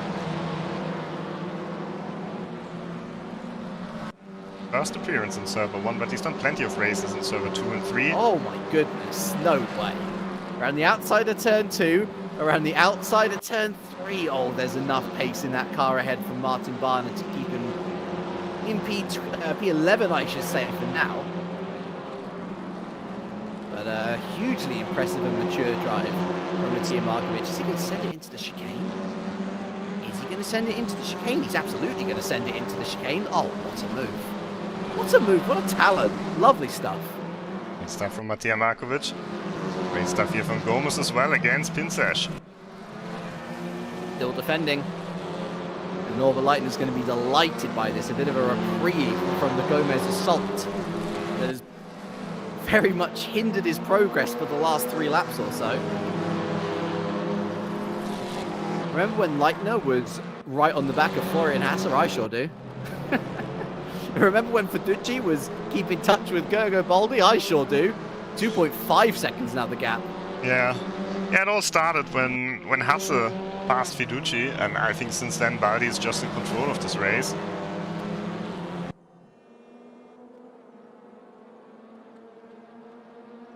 And 3 laps remaining then in race number 2. Gergo Baldi may be thinking whether he should have maybe waited to win the championship until this race so he could win it with a win, I guess. Or maybe finally, with the pressure lifted, it's what enabled him to get pole position. It's what has enabled him to withstand the pressure of Fiducci. Yeah, and it also shows that, you know, even without the pressure, he can still perform super well here. Yeah. Not much to say other than that he deserved this title. He's just a very good racing driver, isn't he? Yeah. And I'm so curious what we will see from Bence Bánki next season. Because he was very strong. He was stronger than last season, for sure. And also stronger than in 2019. And yet it was still not quite enough. But you could see the promise. You could see it at tracks like Aragon and so on. That he was sometimes actually even faster than Baldi. I think he was fast at Slovakia Ring as well. So I wonder if he will stick to the Link & Co. I wonder if he will maybe try a new strategy to get his championship title back. Of course, he was the champion in 2018, back then in a Honda. But after the Honda chassis change, it started to go a little bit downhill for him. He was always relevant, Bence Bánki, always capable of scoring a podium, but he just could not move his way forward. Yeah, but what we can already say is that for the next season, we will have a new physics set. So this is the last race that they do on these kind of physics. We've gotten a little bit of feedback from Yann, from Esteban, and from the other WTCR drivers, of course. And the cars were pretty good, so they won't feel absolutely different after the patch. But there were a few things that could have been improved, and they will try to do that in the next update. And it's so, your classic, it's your classic between seasons balance of power situation, isn't it? Where we try to make sure that the cars are as equal as possible. Of course, they all have their own characteristics, but it's also looking quite likely that there might be another manufacturer that you could pick from for next season. It's not confirmed yet, but it's looking quite good. So let's see how this turns out. Of course, we will wait. We'll wait to see how long. Well, I don't know whether we're going to have multiple seasons next year like we had this year. I mean, it was quite an extraordinary year if you haven't been living under a rock, I'm sure you'll know that, as Lucas Wöhler are on the outside of the chicane, overtaking Guerrieri, I think, or is he defending off Guerrieri? We only caught it late. Either way, he's going to remain in P18 for now, but up the inside goes the other Hyundai, who steams through. It's Balint Sabosle, and that is a lovely move from Balint. A little bit naive, perhaps, but it's gotten the job done. We don't know how long next season's going to be as well. I mean, although there were 18 races, 5 rounds effectively is one of the shortest EWTCR seasons that we've ever had. So with the pandemic, fingers crossed, settling down next year, we don't know what's to come. The potential return of LAN events as well. Plenty on the horizon that's an unknown, and that's exciting for me. It's always nice to have a little bit of a surprise when you get to within months of the next racing season. Yeah, the FIA WTCR already announced their calendar. Oh, Gomez versus Pinsesh. Nice move. Very nice. But Pinsesh must have gotten past him before. Yep, so retake P7. Gomez back up into P7, and we're going to have, this is the penultimate lap, of course, we're going to have one more after this one. Already confirmed that Macau will be back next year on the calendar. Yep. That's going to be interesting. And I think a Chinese track will be there as well. We've got quite a few Chinese tracks on RaceRoom, and you can check them out. Also, you know, these are some circuits that you might not know so much. Shanghai, of course, quite obvious one. We raced Ningbo this morning in the Asian Championship. That was quite fun. That was actually a really good race. Ningbo was such a good addition this year. We also have the Yang and Zhuhai on RaceRoom, so who knows what the WTCR will put on their calendar. You can be sure that we will match that, at least from the tracks that we already have. They will all find their way onto the esports calendar as well, just like Zolder did this year, because this was the opening race for the FIA WTCR. Yeah, and where it opened the season there, it closes another one. I do love a bit of Zhuhai. China's got some good tracks. It's got some really good tracks. Also, it's got a lot of tracks as well. Good manufacturer as well in Lincoln Co. I've loved their contribution to the WTCR overall. Yeah, this year they've been finally really competitive. Last year, Alex Dorn managed to show the potential of the car.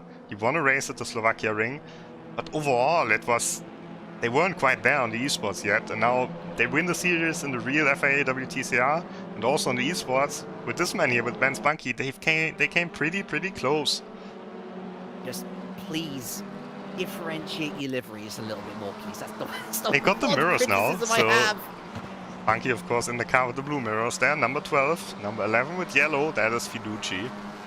But you can't see him right now because he's ahead of David Notch. Over a second gap. Do a big stripe. A big stripe over the bonnet would be lovely, thank you.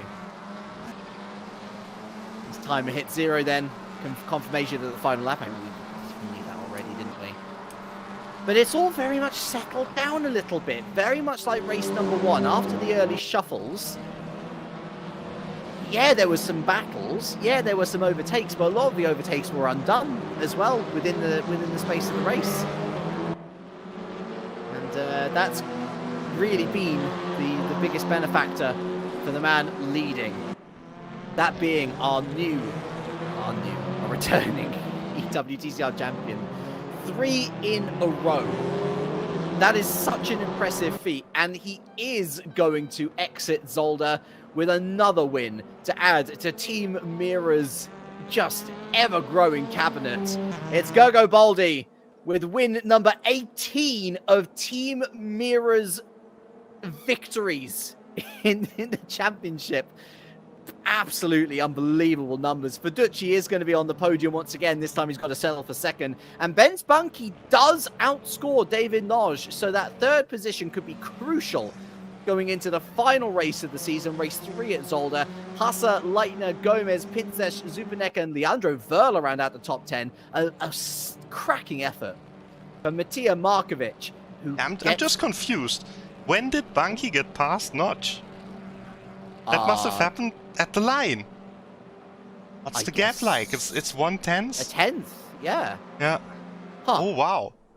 And it looks like someone's disconnected, so I can confirm Markovic was 11th, Shuti, Barna, Antonov, and Ottaviani, your final points scorers. Who disconnected? Oh, it was Gomez. There we go. Luckily, he still managed to get across the line before he disconnected, so he can rejoin for the third race. Oh, 30-second penalty, though. Oh! Slow down. He had to slow down. So Markovic has got a top 10, and Guerrieri nicks a point. Well, I say nicks a point, I mean, respect the rules, mate. Well, that is unfortunate. Well, I say unfortunate, it's of his own doing. Just to explain how this can happen is, you usually get a slowdown penalty, and you have 60 seconds to get it back. To give it back, of course. And when you don't give it back in this time, that's when you get the 60-second or 30-second time penalty after the race. And if you get a slowdown very close to the end of the race, sometimes you don't have enough time to give it back. Of course, you still cut the track, but it's sometimes pretty harsh. I'm not sure if he cut in the final chicane or so. That's an unusual place to cut. But either way, he didn't see it, and that cost him a lot. Well, so Guerrieri takes a point. Matija Markovic continues to make a good impression. Gergo Baldi, of course, with yet another win. And we were talking before the broadcast, Rob, about age and experience, and how though it's more relevant in sim racing as an esport than other esports, where it's basically get to age 23 and then you're pretty much ejected because your reflexes are too slow. There still isn't any proper substitute for pure pace, and that's where a lot of these young'uns are really getting so much joy, is the fact that they are so fast and they are getting better and better with each generation that comes through. I think that Gergo Baldi in the sim racing scene is that perfect marriage of experience, and he's performing at the peak of his powers right now. He's got a lot of raw pace as well. Maybe not the outright fastest driver in terms of raw pace, but pretty close already in these cars. And that, together with his experience, is just a deadly combination. Oh, final race then. Final qualifying session, final race.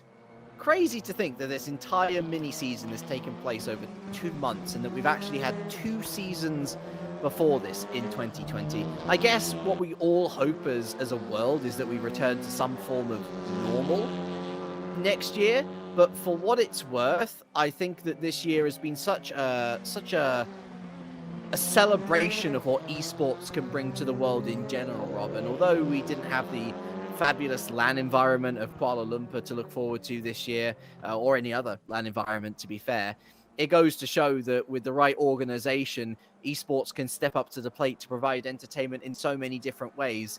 And the EWTCR, I mean, it's been exciting since its inception as the EWTCC, but again, it gets better every single time. The fact that most qualifying sessions nowadays sees the entire field separated by 1 second, a testament to that fact.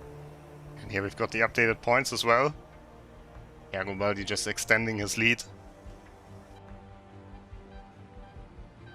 What's that final gap between Naj and Bánki? So 23 points. We just have a small mistake there on the points. Let's sort that out. Here we go. Fiduci, of course, ahead of us. Saw it the other way around. That's also a target for the next year. You can already hear the cars, of course, in the background. So Fiduci, 18 points ahead of Hassel now, looking good for that P4. So Naj has to win, and Bánki has to get 13th or lower for Naj to overtake Bánki in the championship now.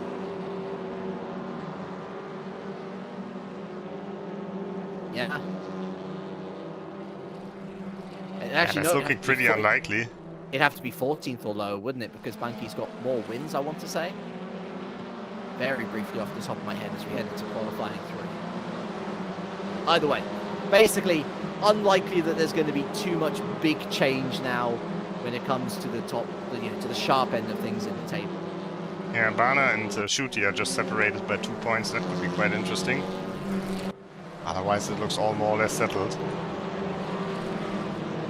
25 drivers back on the server, still missing Ehrlacher. I'm not sure if he knew that he could rejoin for the next races.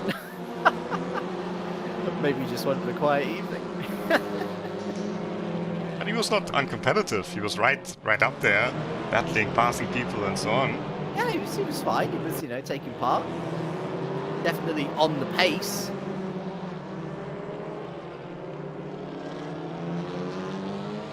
Fiduci's going to... I mean, you could see how frustrated he was that Baldi nicked U2 out from underneath his nose. He's going to want revenge. A lot of traffic ahead of him, though. Yeah, Maybe time to go on a level with Martin Bahner, because he's still in the fight here in the championship. It still matters to him what happens in this race.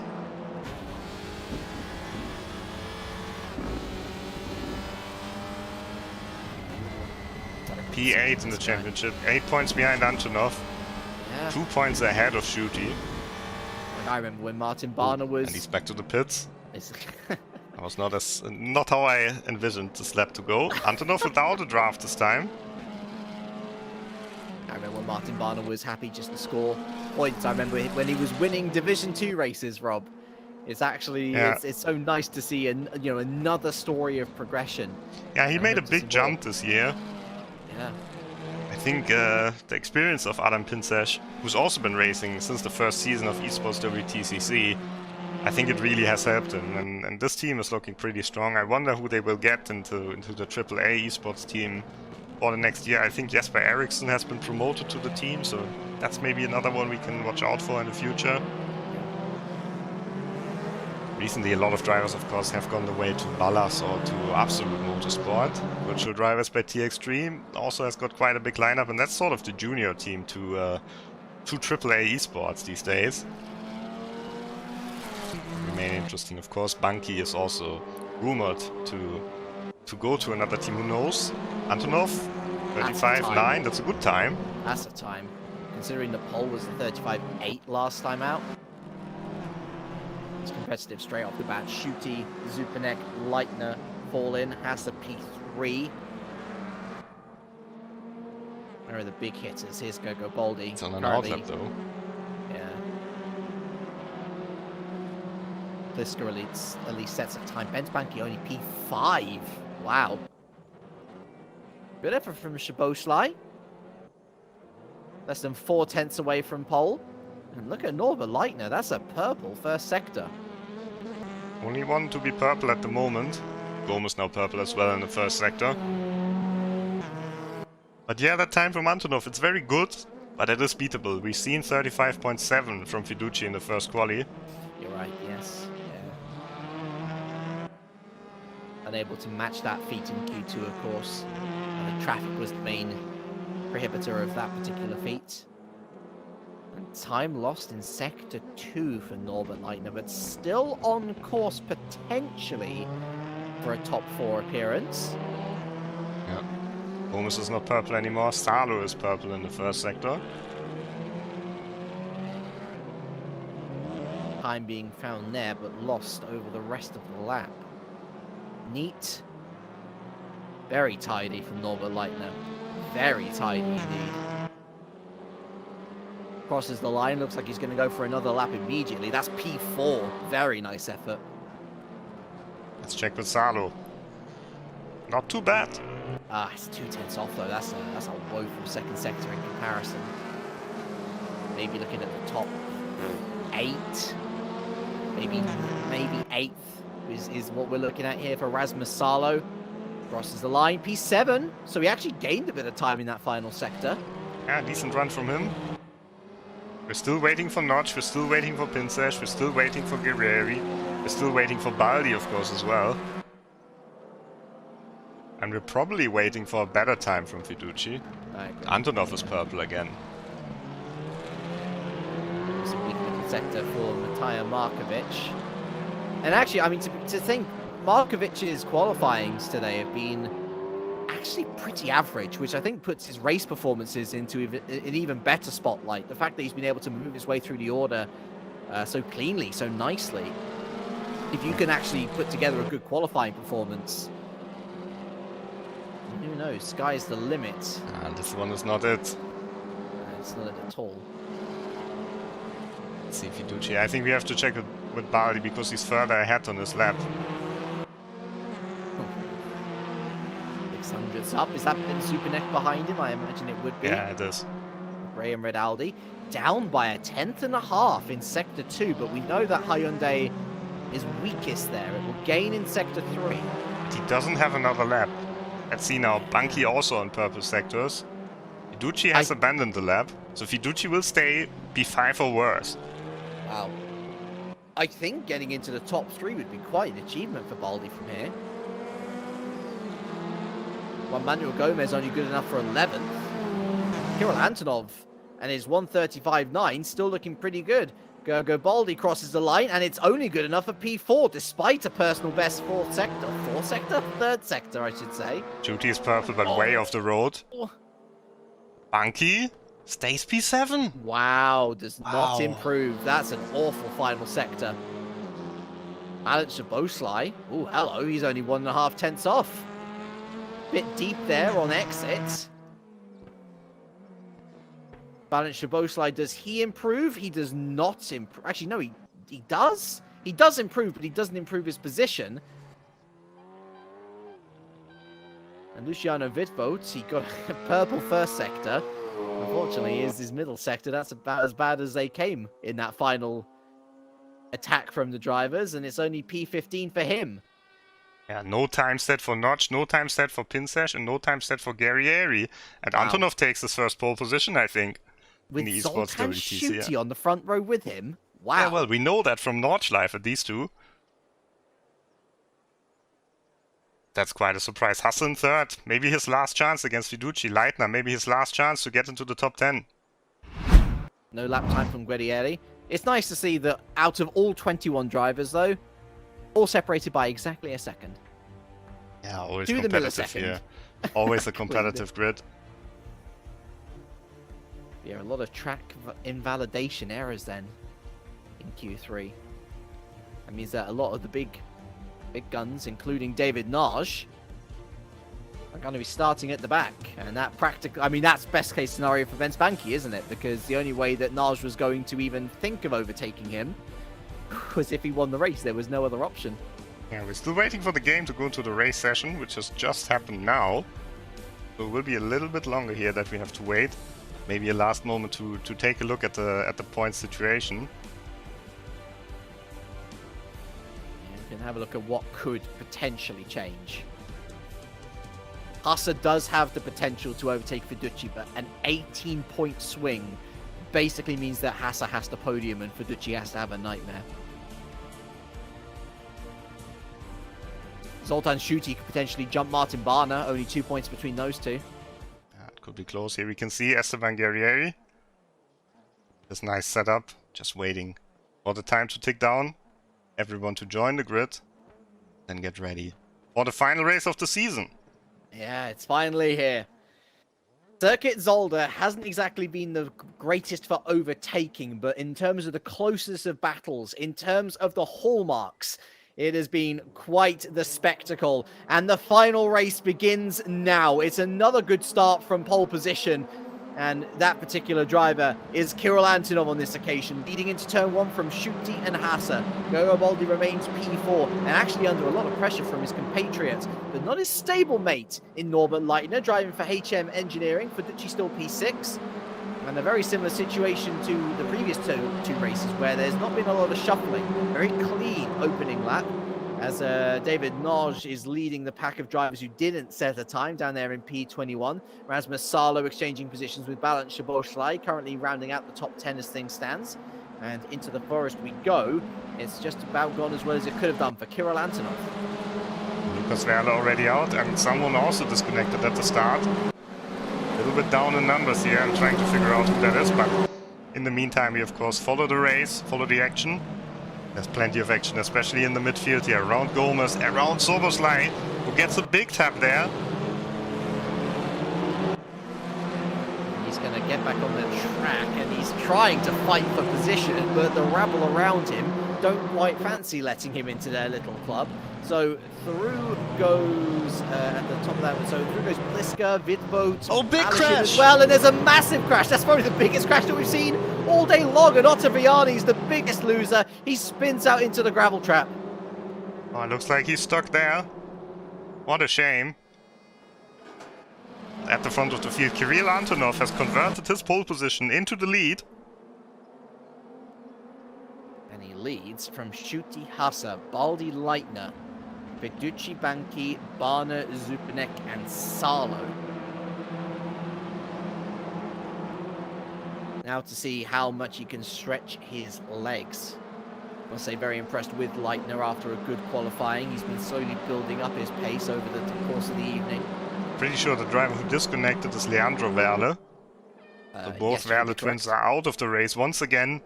Oh man, what a season for Snowschatten. So much promise, but in the end, always come close. But then some issues hit them.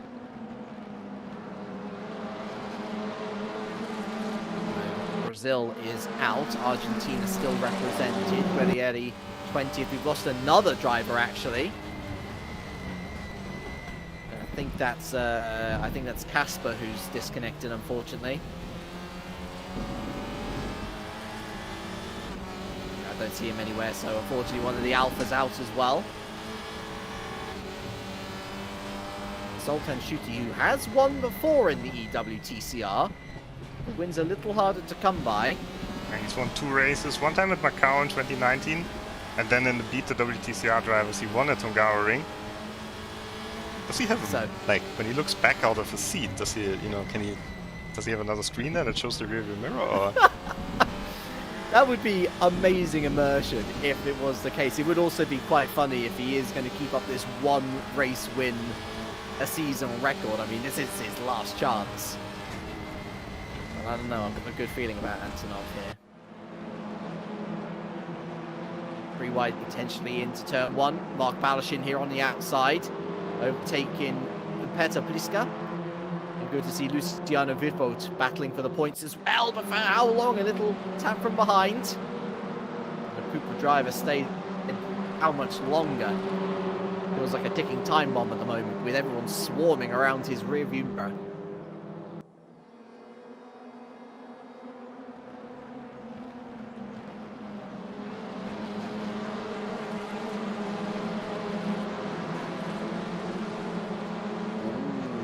There, the Lincoln Co goes into the gravel trap, and that's Matija Markovic there. It was a problem of his own doing, swiping across the car that was behind him. He does rejoin a little haphazardly, but he does rejoin in P13, as there goes another Hyundai into the barriers. This time it's Gianpietro Vinieri, who's not had the best of days. Well, they don't need the cars anymore after this race, but still, I was expecting a little bit more calm of a race here. Leitner losing 2 places now. Getting past by Bánki and also by Warner. Next will be Bence Bánki. That's Petr Pliska. Gets past his fellow debutant, as does Mark Balashin. Markovic falling to P15. Mark Balashin, a certified old man in this company. He's passed again by Markovic and down to P15. And they've got to watch out because David Naj is now setting his sights on the points. Yeah, I think this battle for P2 is now also truly over in the championship. David Naj is not going to catch up so much in this race. Moved by Saboshai, by the way, around the outside of turn 2. Didn't want to miss that. Yes, David Naj now at the inside of Balashin. Oh, Balashin goes wide. A little bit rough and ready, that one. Don't like to see drivers being pushed off, but at the same time, the gap was also there. Adam Pinch is trying to follow Naj through it every which way. This race result is a complete disaster for Pincesh. Antonov is first, Schutte is second. Haas a third as well. Yeah. And Fiducci still hanging it in the top 5. But unlike the other races where there's been a bit of a reprieve for the driver in first, so Zoltan Schutte is not letting Kirill Antonov off the hook. Glued to the rear bumper of that Lincoln Co.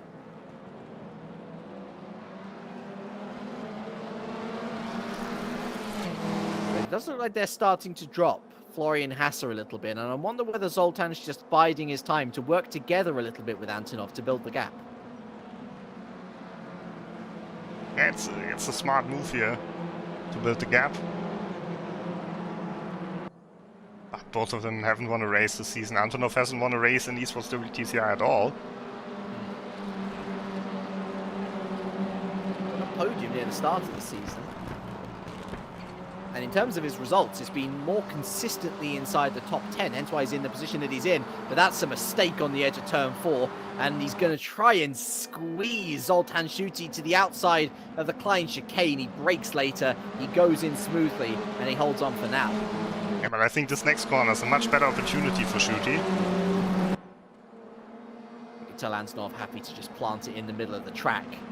And he's basically forcing Schutte to choose either side, where there's not much room either. Very dangerous going into that braking zone, incredibly fast approaching. So that's smart driving from Antonov. It's good tactics, and it ensures that any threat is quelled immediately. And you can see that all the hard work that Zoltan Schutte did to try and work up that gap has now practically been eradicated. Hassel with them. Yeah, I'm just looking at the championship standings. Antonov would jump Pinsesh in the championship with this result. He would get P6. Schutte can't even get past Pinsesh anymore. Too many points for the Hungarian, well, for Pinsesh that is. So he really, it doesn't matter if he finishes second or first. Considering the championship, he will get Bana either way. But I guess he still wants this victory. Who wouldn't though?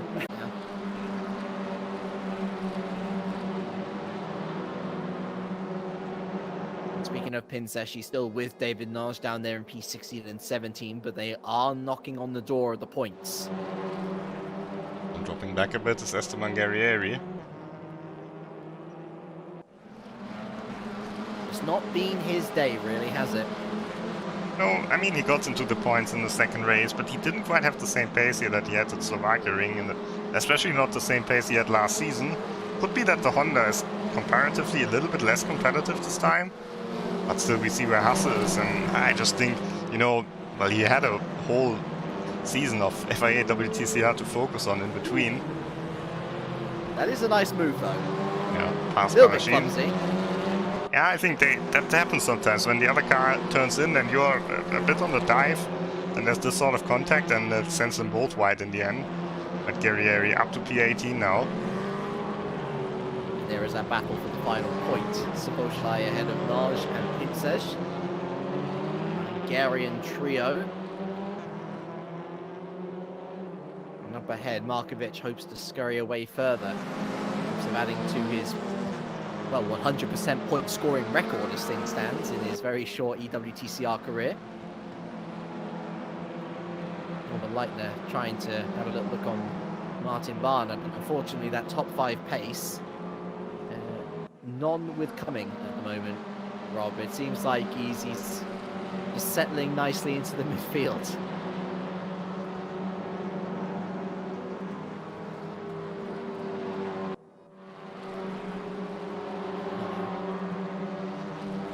This is Luciano Wittvoort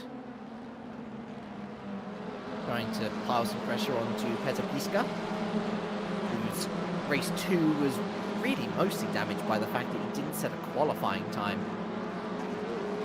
But another young prospect who's looking to rise through the ranks, and certainly looking forward to hopefully seeing more of him next season. Yeah, these are just a few of these drivers that weren't there at the start of the season, that then, you know, qualified over the leaderboards, worked their way up, and you never know, some of them might become regulars at the front of the field. Certainly 2 drivers to watch out for. I think they're both part of the Ballas Esports team. And for Ballas Esports, also one of their stronger showings here in this event. They follow in the line, basically in the line of like some Schutte, Ducci is probably the biggest product to come out of the lower end of the points so far. Yeah, we've got drivers like in the past, like Michael Rechel, for example, who drove in Server 2 at first and then won a race in Esports WTCR. I think he will make his return pretty soon to sim racing. We hope at least. He had an injury, so fingers crossed that it heals up pretty well, and that we'll see him pretty soon again in the races here. Yes, we all wish him well. And you also got the slow burners. The aforementioned Martin Barner, of course, who's been a part of this championship since the beginning, but only now really starting to show the sort of pace that suggests that he can be a championship threat, at least in the early stages.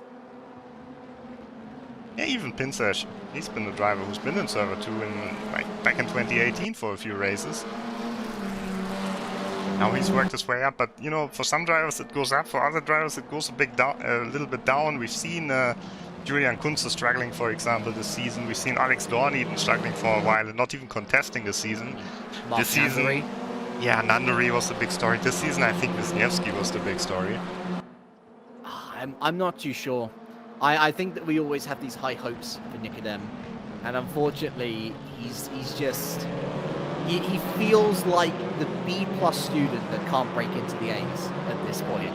You know, he'll get the odd win here and there, he'll get the odd podium here and there, he'll get the odd pole position, but he's just not consistent enough to tie it all together into a campaign. We should also mention as well, actually, Gergo Baldi himself. You might remember in that EWTCC season, he was runner-up to Alex Dorniden, who ended up as champion, of course. And then the first year that we transferred to the TCR regulations, yeah, he was really struggling. Solid okay. You know, he was a P7 driver. Yeah, I still remember the race at Slovakia Ring where he didn't get into the reverse grid. You know, after like being P4 in the beginning, he just lost place after place, just dropped back, and certainly took him a while to get used to the TCR cars, but now he's certainly at the top of his game, even though in this race, he's not quite as high up as we know him to be.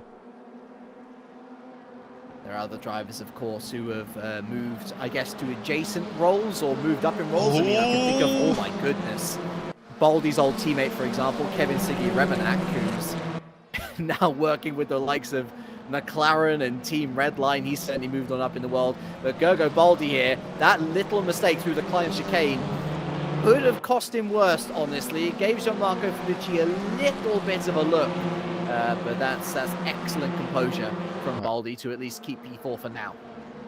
He has to defend now against the 2-link. Tighter line through the hairpin. Lovely exit. Very nicely done. Remenak is someone that I could imagine maybe to come back in the future because he's still active on RaceRoom and he's still pretty competitive. Another one is, of course, Moritz Löhner. He looked so good in the Alpha early season as well. Yeah, but he just had a year where he did so many different championships and it just got a little bit too much for him in the end, I think. He's taking a small break right now.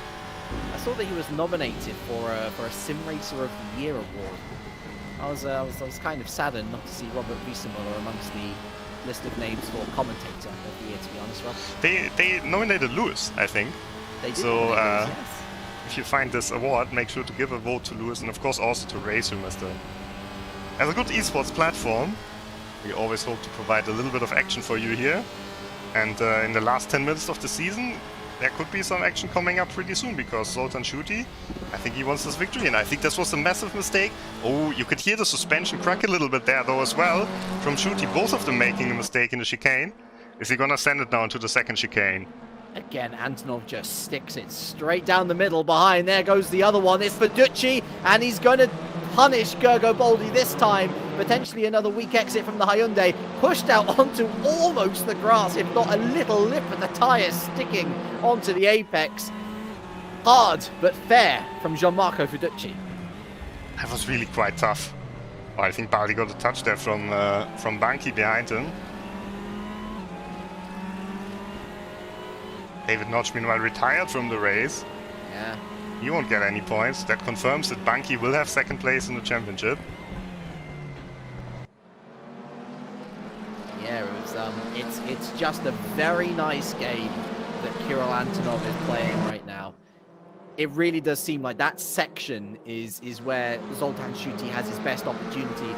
Esteban Guerrieri, I think, trying to overtake Mark Malashin, but it's not going to happen into the X chicane.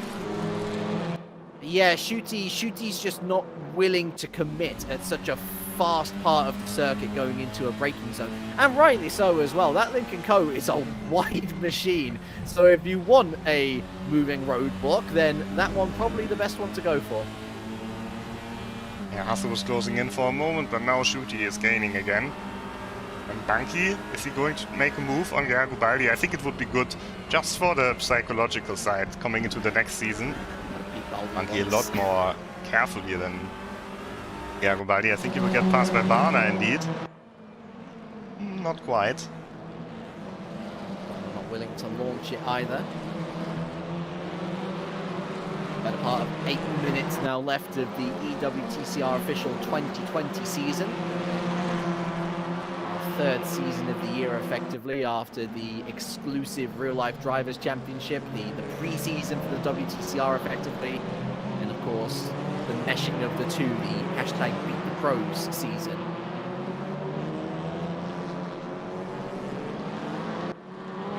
Wild Ride Season 6, but it's been one that we've all enjoyed. And all these drivers just hoping for one final flourish. There's 19 runners and riders left. As Norbert Leitner continues to hope for a way back up the order. Martin Barner currently his nearest competitor in front of him.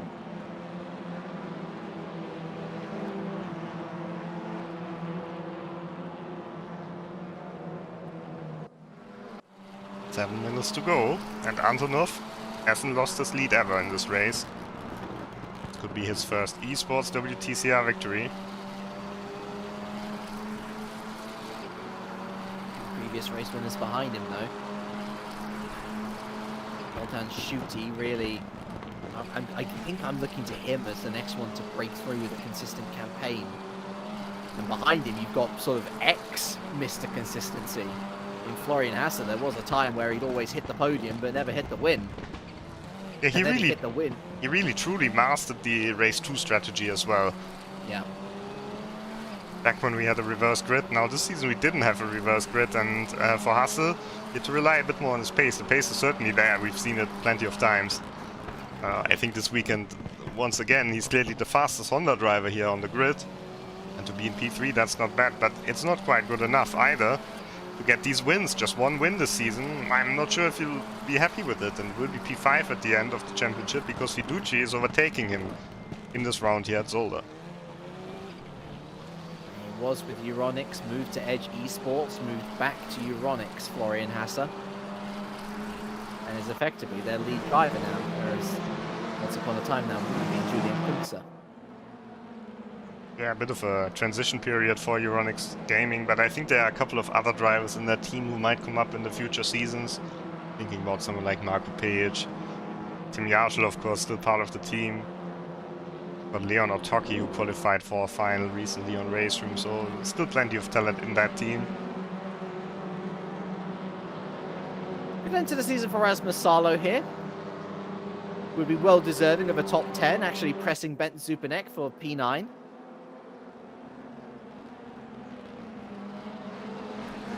Yeah, Zupanek, though, he will be doing enough to secure his top 10 position in the championship battle here, and that will make sure that he will get some of the prize money. I think he will be happy with that as well. We have to focus now on the last 4.5 minutes, just a bit more. Schutte versus Antonov for the victory. The Royal Labrador, he has not left Kirill Antonov's, well, I say side, he's behind at the present moment in time, of course. Yeah, that's his driving style, isn't it? He's always driving so close to the other cars. Does sometimes backfire, certainly, but... Yeah, last time there was a penalty for Schutte after he hit Fiduci off. Was a bit of lag involved, but still not the best race there at the Nordschleife. It could have gone so much better after taking pole position. Let's see, probably 3 more laps, including this one that we move on to now. And maybe just taking a bit of inspiration from the Nordschleife for Rob. Is it a waiting game, or does Antonov have just a little bit of extra pace in pocket to defend the serious attack? It's hard to tell at this point, honestly. I mean, they seem to have a fair grip on Hasse and his potential claim for the win. It also looks a bit like Schutte just doesn't know where to even start an attack against Antonov. Because Antonov, especially in the second chicane, which is probably the best overtaking opportunity, he just drives through the middle of the road and then you can't do anything. Well, it is the trick of Zolder. In theory, it's a track where there are lots of overtaking opportunities, but the track is deceptively tight. And I think you get a good impression of it here, actually on board, inside the car of Zoltan Schutte.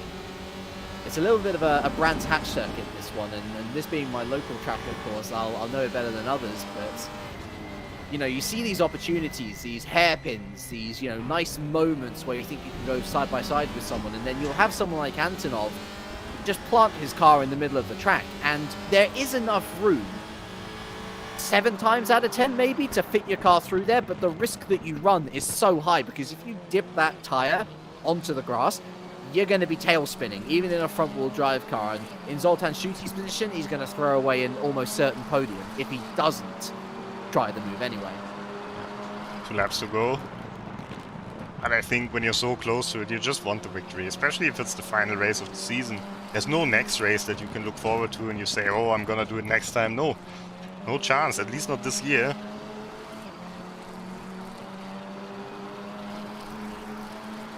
You can see in the background there as well, Gianmarco Fiducci. Such elation at the end of the first race to score his first victory. I wonder whether the last winner of the season, the last winner in Zolder for this season, is going to be a new victor as well. On the cards as things are in motion right now. But the EWTCR has been known to twist knives into hearts and to present luck where there is none.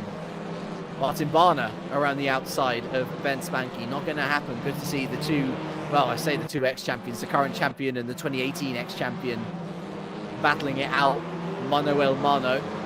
We haven't had that much this season, actually, with the exception of Aragon, to the first to come to my mind, at least anyway.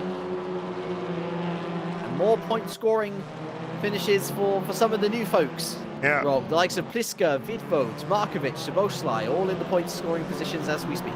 No points for Pinsash. And that's a disappointment. Yeah. Yeah, and what happened to Guerrieri? Guerrieri's out as well. That makes Guerrieri the last one running, which is a bit unfair to him because plenty of drivers behind him retired from the race. But yeah, only 18 cars still running in the last race here.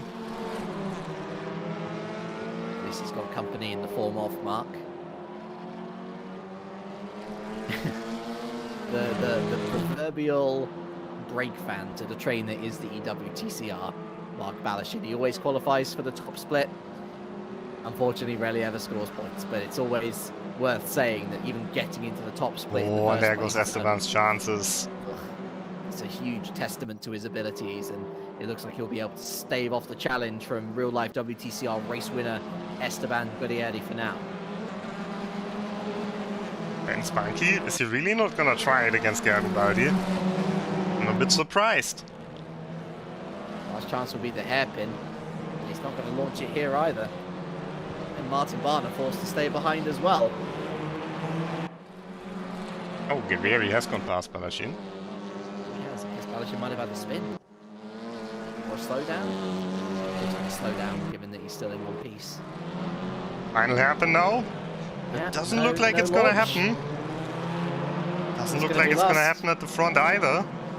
So we're looking at the first Esports WTCR victory for Kirill Antonov at his last chance here in the final race. The Lincoln co-driver, the Russian driver, takes the checkered flag and wins the race ahead of Zoltan Schutti. Oh, he's going to be delighted with that, Kirill. It started with a Lincoln Co. new winner victory. It ends with a Lincoln Co. new winner victory. Schutti, his streak of scoring a win in every season is broken. And it's broken in the most heartbreaking of ways. 2/10 away from winning the race. And to be fair, it was like that for the majority of the 25 minutes. Hassa with a podium. Fiducci, Baldi, Bánki, Barner, Leitner, and... Well, Bánki got the penalty, I think. Or did he? He just dropped down the order. Maybe he just left the server. There's no penalty for him there. Yeah, so... Leitner and Zupanek round out the top 10, I think. Darlo, Gomez, Vidvold, Pliska, Markovic... Yeah, now he's back in the standings there, so Salo is 10th. Okay, so Salo is 10th. Gomez, Vidvold, Pliska, Markovic, and Soboslai, your final point scorers of the year. And Zoltan Schutti with the fastest lap. That does not surprise me. That certainly doesn't surprise me. Guerrieri gets Balashin at the end. Fortunately, the event for Yann Ehrlacher a little bit cut short after crashing out of the first race. Did not return. Or the other two. And so ends Season 6 of the EWTCR, the official 2020 season that started on the 18th of October in Hungaroring. I turned 26 years old during the course of this season. And every year that goes by, this championship never ceases to amaze me with the new talent that comes through, with the stories that develop, and in recent memory, Rob, with just how much better Gergo Baldi keeps on becoming. Will anyone be able to usurp him in 2021? That is the headline going into next year. Yeah, we've got one final thing coming up. These are the point standings. Let's see if they're right this time. We had our fair share of problems with that. And of course, we can look forward to the next season. There will be a next season for sure in the Esports WTCR. The calendar of the FIA WTCR is already out, so make sure to check out their website if you haven't already. There will also be the race report from the Asia final, which you can also find on our YouTube channel. And there's probably plenty of fun news over the winter, as it's now also heading towards the winter break for us. So let's take a look at these final points standings then. Of course, Gergo Baldi, the champion, crowned the champion after race number 1. And he wins the championship by 69 points. I'm sure that's going to please plenty of people. David Naj, P3, behind by 33 points in the end. A bit of a miserable final race of the season for him, but a good championship overall. A good year for him overall as well, winning the Cupra Series. Verducci ends up P4 in his first season at the Team Fordzilla outfit, gapping Florian Hasse, the regular, the podium sitter. A bit of a mismatch campaign. Kirill Adsanov as well with a breakthrough here. His first win in the final race sees him jump Adam Pintzes, Zoltan Schuti, Martin Barner, and Bence Zupanek make it 4 Hungarians rounding out the top 10. There's also a Hungarian just outside, that being Norbert Leitner. And I guess a shout out to Tim Yarshall, wasn't here for every race, Rob, but still able to get 12th in the championship. Yeah, good season ends here. These are the provisional standings. Of course, penalties can happen, but I think we saw a relatively fair race this time out. A couple of incidents, of course. Ottaviani, one of them who won't be happy afterwards. Don't see him here in the top 12. Didn't score any points today. But yeah, looking forward to next year, of course. And just a reminder, who is our champion? This man here, Gergo Baldi. Esports WTCR champion. Well, folks, I think that just about wraps it up. We had near enough 300 people watching at the same time today. I know it's settled down a little bit now, but honestly, for all of you guys who've joined us at any point during this season, whether you're watching it back now, whether you're watching it live now, thank you so much for your continued support. We've been doing this since 2017 for 6 seasons. It has been just the greatest pleasure, and it is the greatest pleasure to work alongside Robert Wiesenmüller and the RaceRoom Racing Experience team. Remember, you can download the simulator for free. It's free to try, with so many additional bits of DLC that you can customize your experience with. It is one of the most approachable sims out there, and maybe you could be joining this field next year by getting into Division 1. Rob, any final thoughts from you? Actually, no. I would just like to say thanks to everyone. Thanks to WTCR and to RaceRoom, Sector 3 Studios, and you, of course, and all of the drivers and spectators who were part of this. And we'll see you again next year. Bye-bye. Lovely. Take care, everyone. Have a good one.